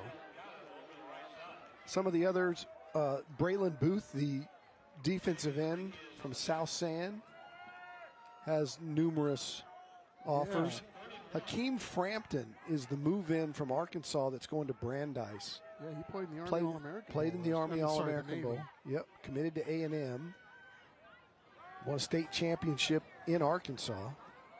Hunter Haug is the familiar name from that Smithson Valley defense, who's finally a senior, but he's been all everything for a couple of years. He's got offers from TCU, Arkansas, Oklahoma State, Texas Tech. Eli Johnson, the DB from Steele, is going to Ohio State. J. Storm Knight, the Judson kid, transferred to Cornerstone. He's an A&M commit. Well, I don't know if he's committed, but A&M's high on his list. He's got Ohio State, Texas A&M, Texas. Ty Knutson, the quarterback at Smithson Valley. He chose Texas over A&M and Tech. Michael McCreary from Johnson, DB, very highly rated. He's committed to Oklahoma. Caden Scott, big offensive lineman from Roosevelt, played in the Army game. He's committed to Texas A&M. The new kid to look out for is Deshaun Simmons over at Harlan. He moved here from Fort Walton Beach, Florida, and he hasn't ranked in Texas yet, but he's a 4-star with more than 30 offers, including Miami, A&M, Alabama, Texas, and Georgia. And then the quarterback I talked about, Sweeney, out in Bernie. He's probably going to go to Arkansas, where Che Hendricks went, the Bernie, ex-Bernie head coach. Those are just a few of the best in town. That's quite a list. Unbelievable. Right? Unbelievable. Southwest Exterior's first down is the Falcons are on the move. Charles Cox taking snaps at quarterback now. Yeah, he's got a little bounce in his step, a little rhythm to the offense here, the way he's kind of bouncing out of there. As we saw, I should say, coming off on the previous play was Douglas Duchesne, the sophomore linebacker for Veterans Memorial. He's being attended to on the sideline, and hopefully he's okay too. But we'll see if Stevens can get something going here with 9:55 and counting here in this fourth quarter. Yeah, but, they look moved a little good here on offense. Yeah, they moved Perez to running back, and look at Cox's shifty feet. Nice gain for another Southwest Exteriors first down, and he gets up and points, and you got to like the fight. Down 50-7, we told you Anthony Boykin's guys have to have one thing, they'll have character, and they are not going down without a fight, and they found some rhythm here. Yeah, Charles Cox doing a really nice job here with a little bounce in his step, and I don't blame the guy. You're getting a chance to play some big-time high school football and making the most of your opportunity. Inside the Bexar County Sheriff's Department red zone, it's another Southwest Exteriors first down. A little pump and go. And that ball, was that ball caught? Wow, what a catch. Ruben Delgado over there. Ruben Delgado again. Look, Mom, one hand. Wow, just creating some space last second, laying out and hauling it in. Well done, Ruben. That's a play of the game nominee. Unbelievable catch by Delgado. He's done it all tonight. He's played wide receiver. He's played quarterback. He's played defense.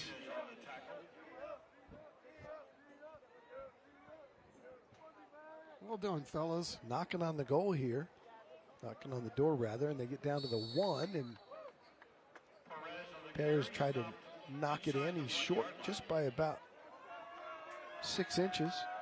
It'll be 3rd and goal. A lot of pride on the line here right now for the Stevens group. And, man, it would do a lot as Perez punches it in. Touchdown, Stevens. And, boy, that's a play that means more than you know. As you're trying to build on something, they're going to go swinging gate here for the conversion.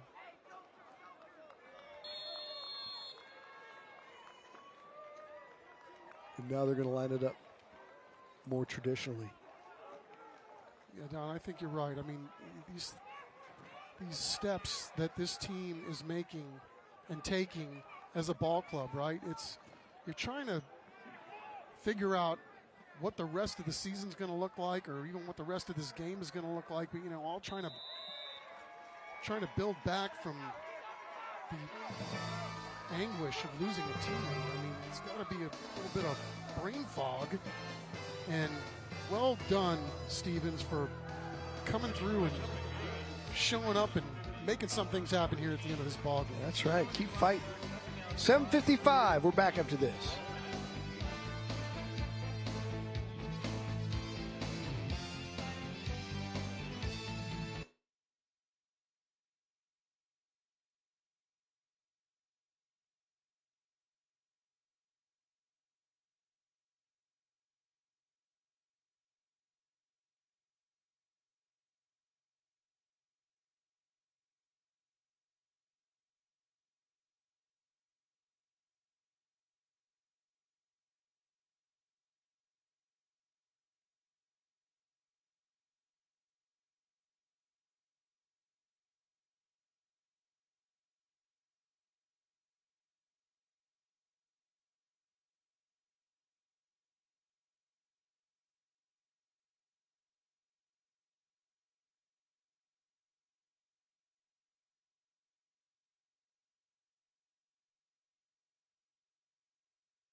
Welcome back. It's 50-14.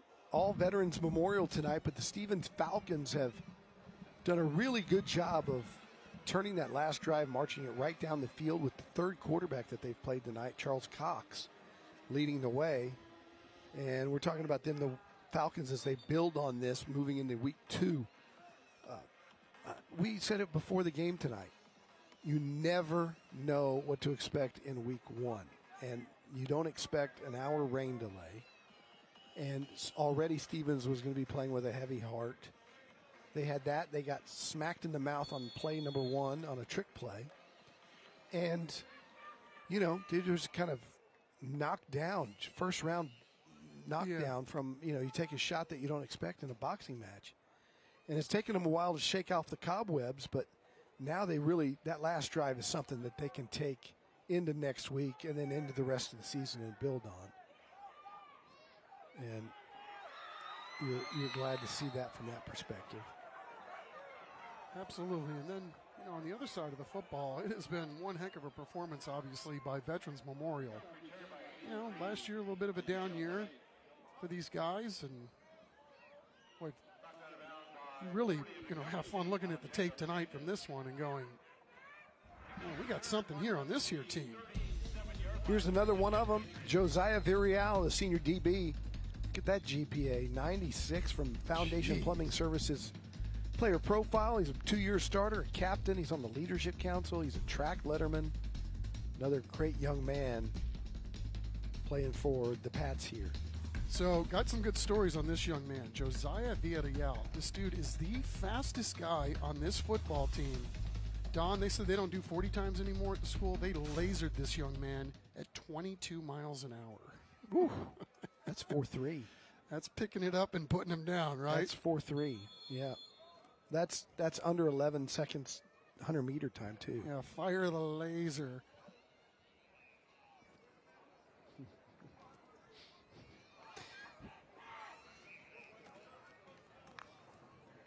Lasered 22.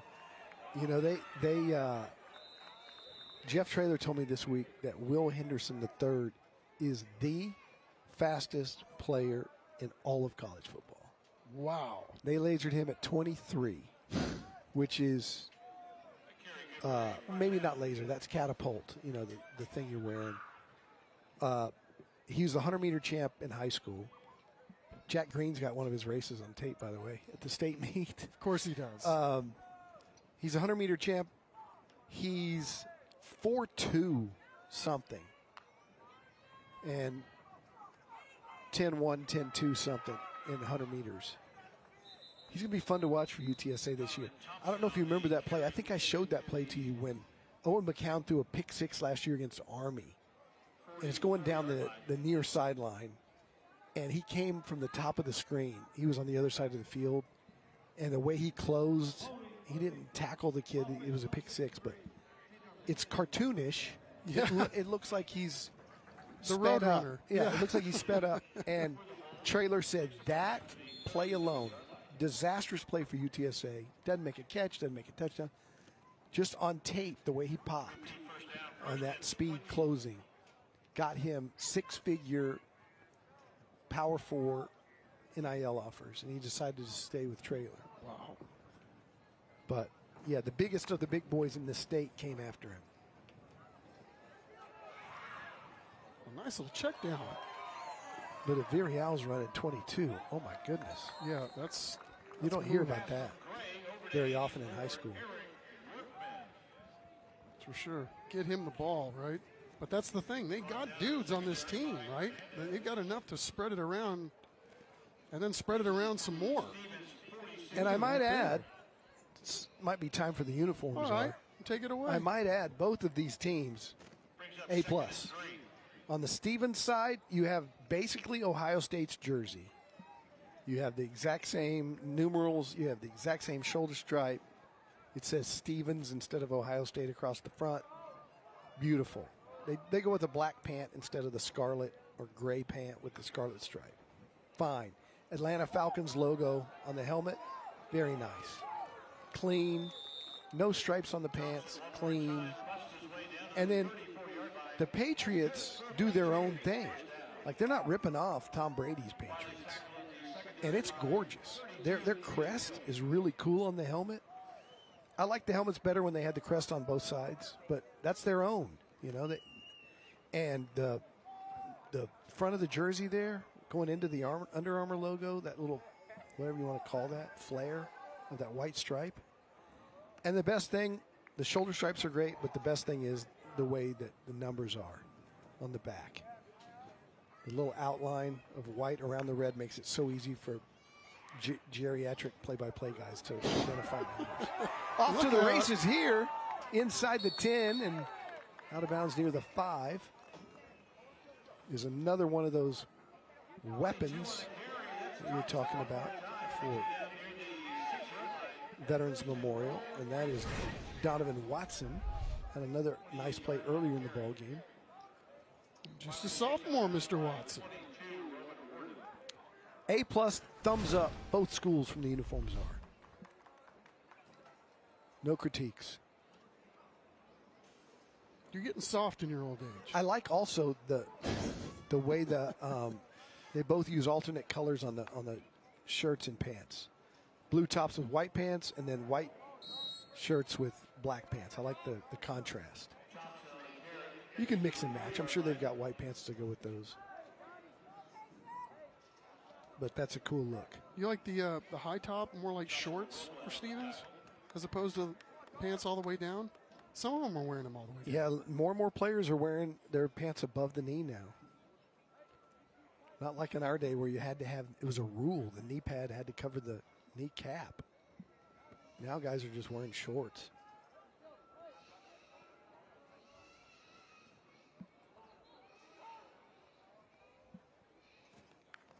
Second and goal, right up the middle, and I think they stopped him short. Thompson on the carry, stopped at the 1 yard line. Right at the 1 yard line.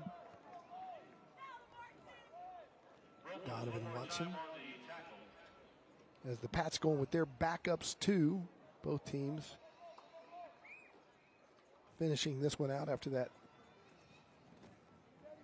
hour-long rain delay. It's going to be a pretty quick game considering the delay. We'll be out of here before 11 o'clock, which didn't look to be the case earlier. Yeah, it's a school night.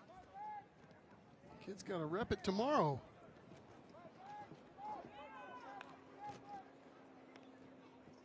And it's another touchdown for the Veterans Memorial Patriots. Zion Gray getting the honors this time.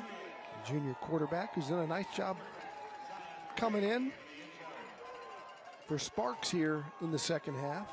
Yeah, if we're going dancing, anytime, I'm taking this guy's feet with me. I mean, look at how well he just kind of finds his way and shuffles his way into the end zone. Very nifty and spiffy. Check out the feet. Yeah, change of direction and took on the contact, and I love it. In a 57-14 game, he's just as excited if it was 0-0. Yeah, a lot of these guys getting their chance to show what they can do. You can't blame them. Well, going beyond the game matters. We want to recognize the student athletes and programs who make a difference in their schools and communities through teamwork, respect, integrity, excellence, and community service. Has an athlete on your team volunteered, mentored others, shown incredible leadership, or stepped up to make a difference? Then nominate them for the Beyond the Game program by scanning the QR code on the screen. Help us celebrate student athletes who are proving to be a champion. That is more about than just the scoreboard. Submit your Beyond the Game nomination today. Talked about that earlier.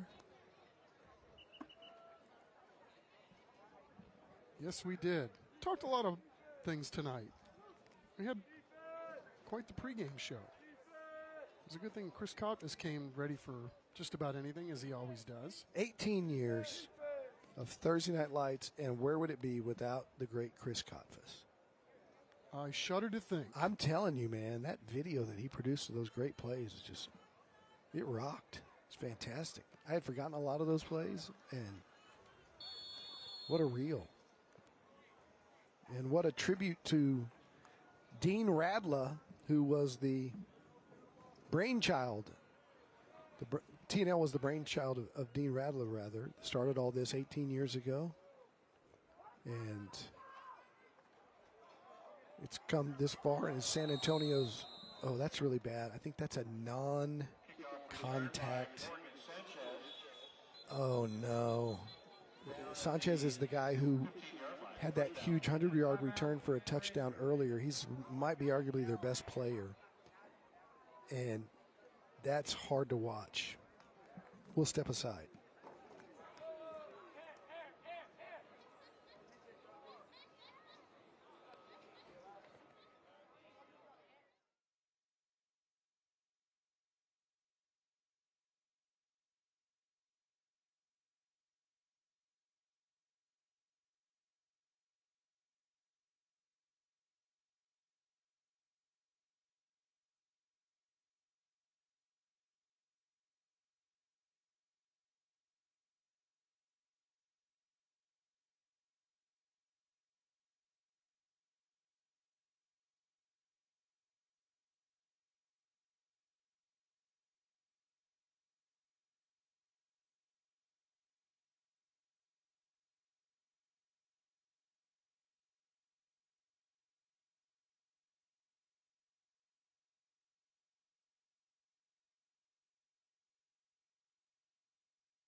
in there for the defense, 20.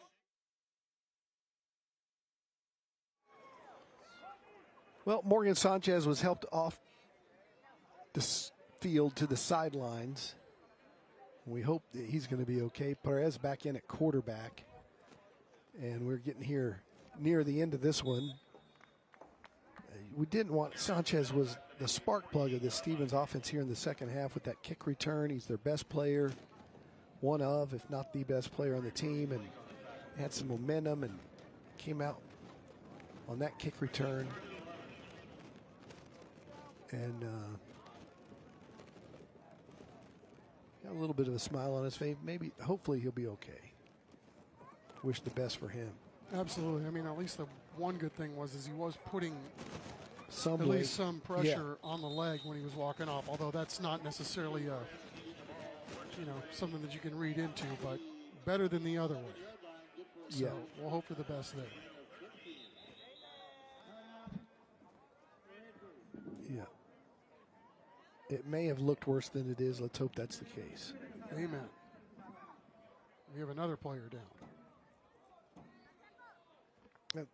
I think both coaches are ready to get this one into the locker room and get on the bus.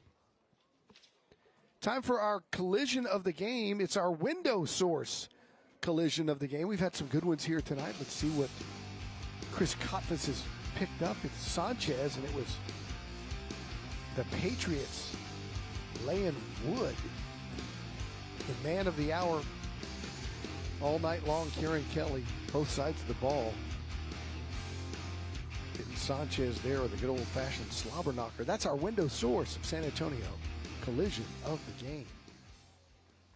You always like to see some of these guys that play bigger than what they really are, right? I mean, Kieran Kelly doesn't look like he's the biggest guy on the planet, but you're going to know that he's in the neighborhood if you happen to be running routes anywhere near where he's at. I don't care what it looks like on TV, right?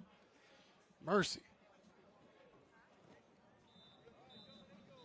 And where would this game have been without their Dogwood Home Healthcare play of the night, which was the very first snap of the ball game? A little fake, a little reverse. Uh-oh. Wide open touchdown, Isaiah White to Zayden Ortega. Zayden Ortega with 3 scores in the first half really set the tone for the Pats. Yeah, I mean, and hats off to Isaiah White, the sophomore, throwing while he's running. The key to that, when you have a guy that wide open, you've got to put some air under it, right? That way, if you overthrow, underthrow, you've given your receiver a chance to then go make a play. But he put air on it and he put some touch, and that was really, really beautiful. Right on the money. Hello. Uh-oh. Fire. And that ball is recovered by the Patriots, who are still cheering on their teammates because a lot of these guys aren't starters, and they're making plays out there. Congratulations to the recovery going to Celedonio Carrillo. The senior coming up and making a play. And I'm telling you, that's not an easy ball to bring in. Yeah, it'd be a lot easier if they made the ball round, right? Then it'd be less entertaining. It'd be basketball. Or team handball. That's what I never understood on onside kicks. You know, the Cowboys did this a couple years ago. Just when you're doing an onside kick, line it up oblong. That thing is hard to catch when it's bouncing sideways. Yeah, more and more teams are doing that. We got Trivial Pursuit coming up next on CWSA. I didn't know there was a show called Trivial Pursuit. I did not, no. I'm going to have to get home and watch that. LeVar Burton. Reading Rainbow. I do remember that. Changed the world, LeVar Burton did. Yes, 1977. The miniseries Roots. I will go into the wood to make such a drum. What a great, great, great series that was. Oh, man. No That doubt. just talk about moments in American history that were shared experiences. I don't know what that thing did Nielsen numbers-wise, but it was among the highest of all time. Don't forget to vote for the band grant. Christus Children's $5,000 band grant. Vote for your favorite TNL band. Scan the code. Got to be 18. Got to live in the area. And the band that gets the most votes by the end of the year gets the $5,000 band grant, courtesy of Christus Santa Rosa. That's going to do it. Final snap. Bobby Irvin's guys are 1-0. An impressive showing here in week 1. Coming off that 2-8 campaign last year. They get off on the right foot, and Stevens, although it did not go well for them, they found a lot that they could build on here in the second half. And congratulations to Stevens for the fight they showed in the fourth quarter. Yeah, well done, and we'll see where this goes from here for both teams, right? Because it's a long, long season, and we're just getting started. Matt Roy will hand out the hardware when we come back. Stick around for the trophy presentation right after this.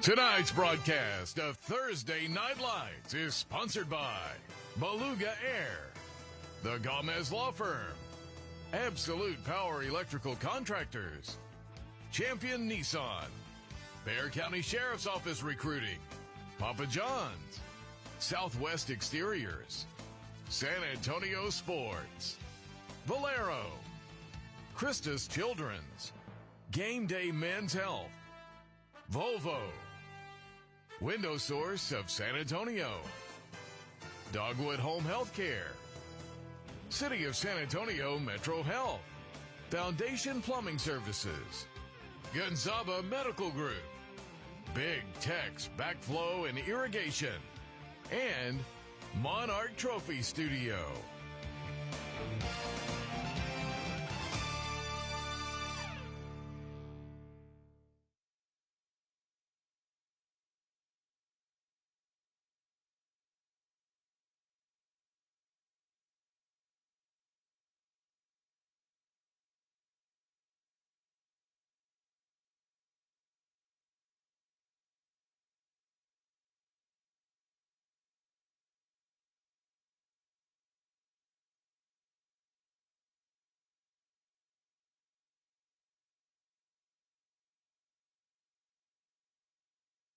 Mic check, 1, 2. God, I love that show.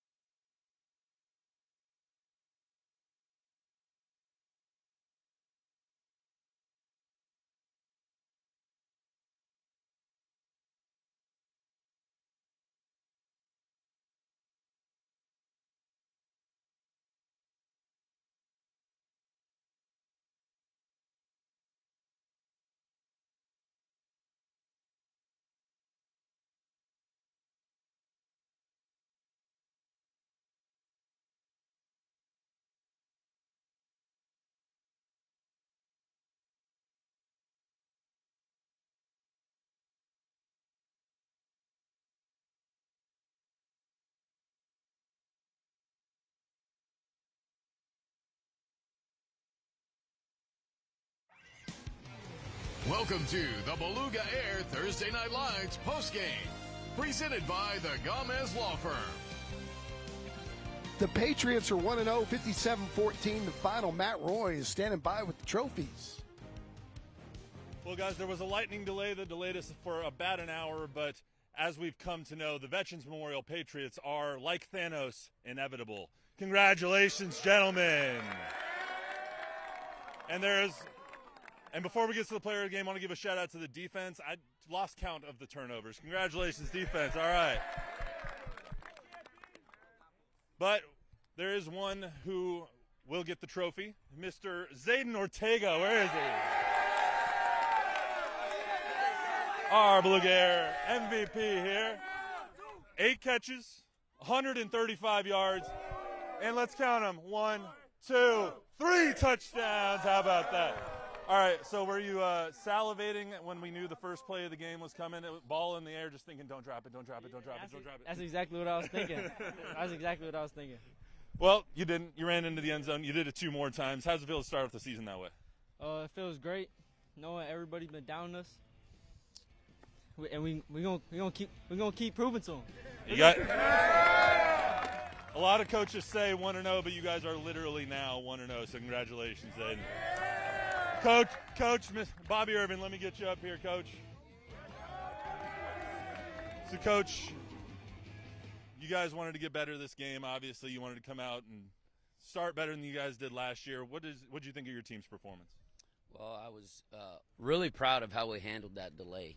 They were focused in the locker room. They were ready to go. They stayed ready.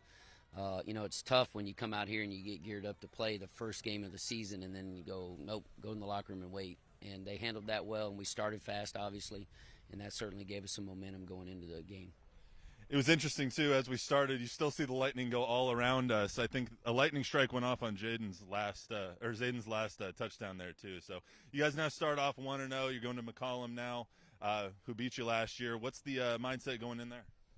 Well, we've got plenty to get better at. We know that. Certainly we played well tonight, but like I said earlier, we're not focused on outcomes and scoreboards. We're focused on getting better, and we need to get better to continue on the journey that we want to have. One thing I love about coaches, 50-14, we got to get better. So, Coach, congratulations. Congratulations, guys. Thank you, Matthew. Congratulations to Veterans Memorial. Here's one look at our City of San Antonio Metropolitan Health District game highlights. All started on that first play of the game, and Chuck, from there, they were off and running. These Patriots were ready to go. Yeah, I like the air under the ball again. I mean, you just want to do everything you can to – it's right there in front of you. Give your guys some options there on the back end. They did. And then after a running touchdown, another great play, another great pass coming from their quarterback, scoring a touchdown. And it was literally all you can eat for this offense. And I'll tell you what, we're going to have to keep an eye on this guy too, because he sort of slid under the radar with a lot of us here in San Antonio, but not anymore, not after tonight. And then our player of the game, 1 of 3, and his ability to get the ball, receive it, make a decision, and go, it's pretty special. What a ball game for all these Veterans Memorial ball players here tonight. They shared the wealth tonight, and they will move on to week 2. We will move on to week 2, and next week we'll have the 2-time defending state champion Smithson Valley Rangers taking on Sotomayor. That's next week on Beluga Air Thursday Night Lights. And quite honestly, the way the preseason predictions have come out, Smithson Valley could make a case for a three-peat. Don't want to get the cart before the horse, but they're San Antonio's #1 team in our TNL preseason top 10. And Sotomayor will be ready as well. So we're looking forward to that one next week on TNL. For Brian Watts and his entire crew, our producer extraordinaire, Chris Kotfus, who just amazingly does things even through 1-hour rain delays. For Matt Roy down on the sideline, Chuck Mikatinik here in the booth, along with our statistician is back, Nikki Funky Cole Medina. We'll be back next week for Smithson Valley and Sotomayor. Have a great week, everybody.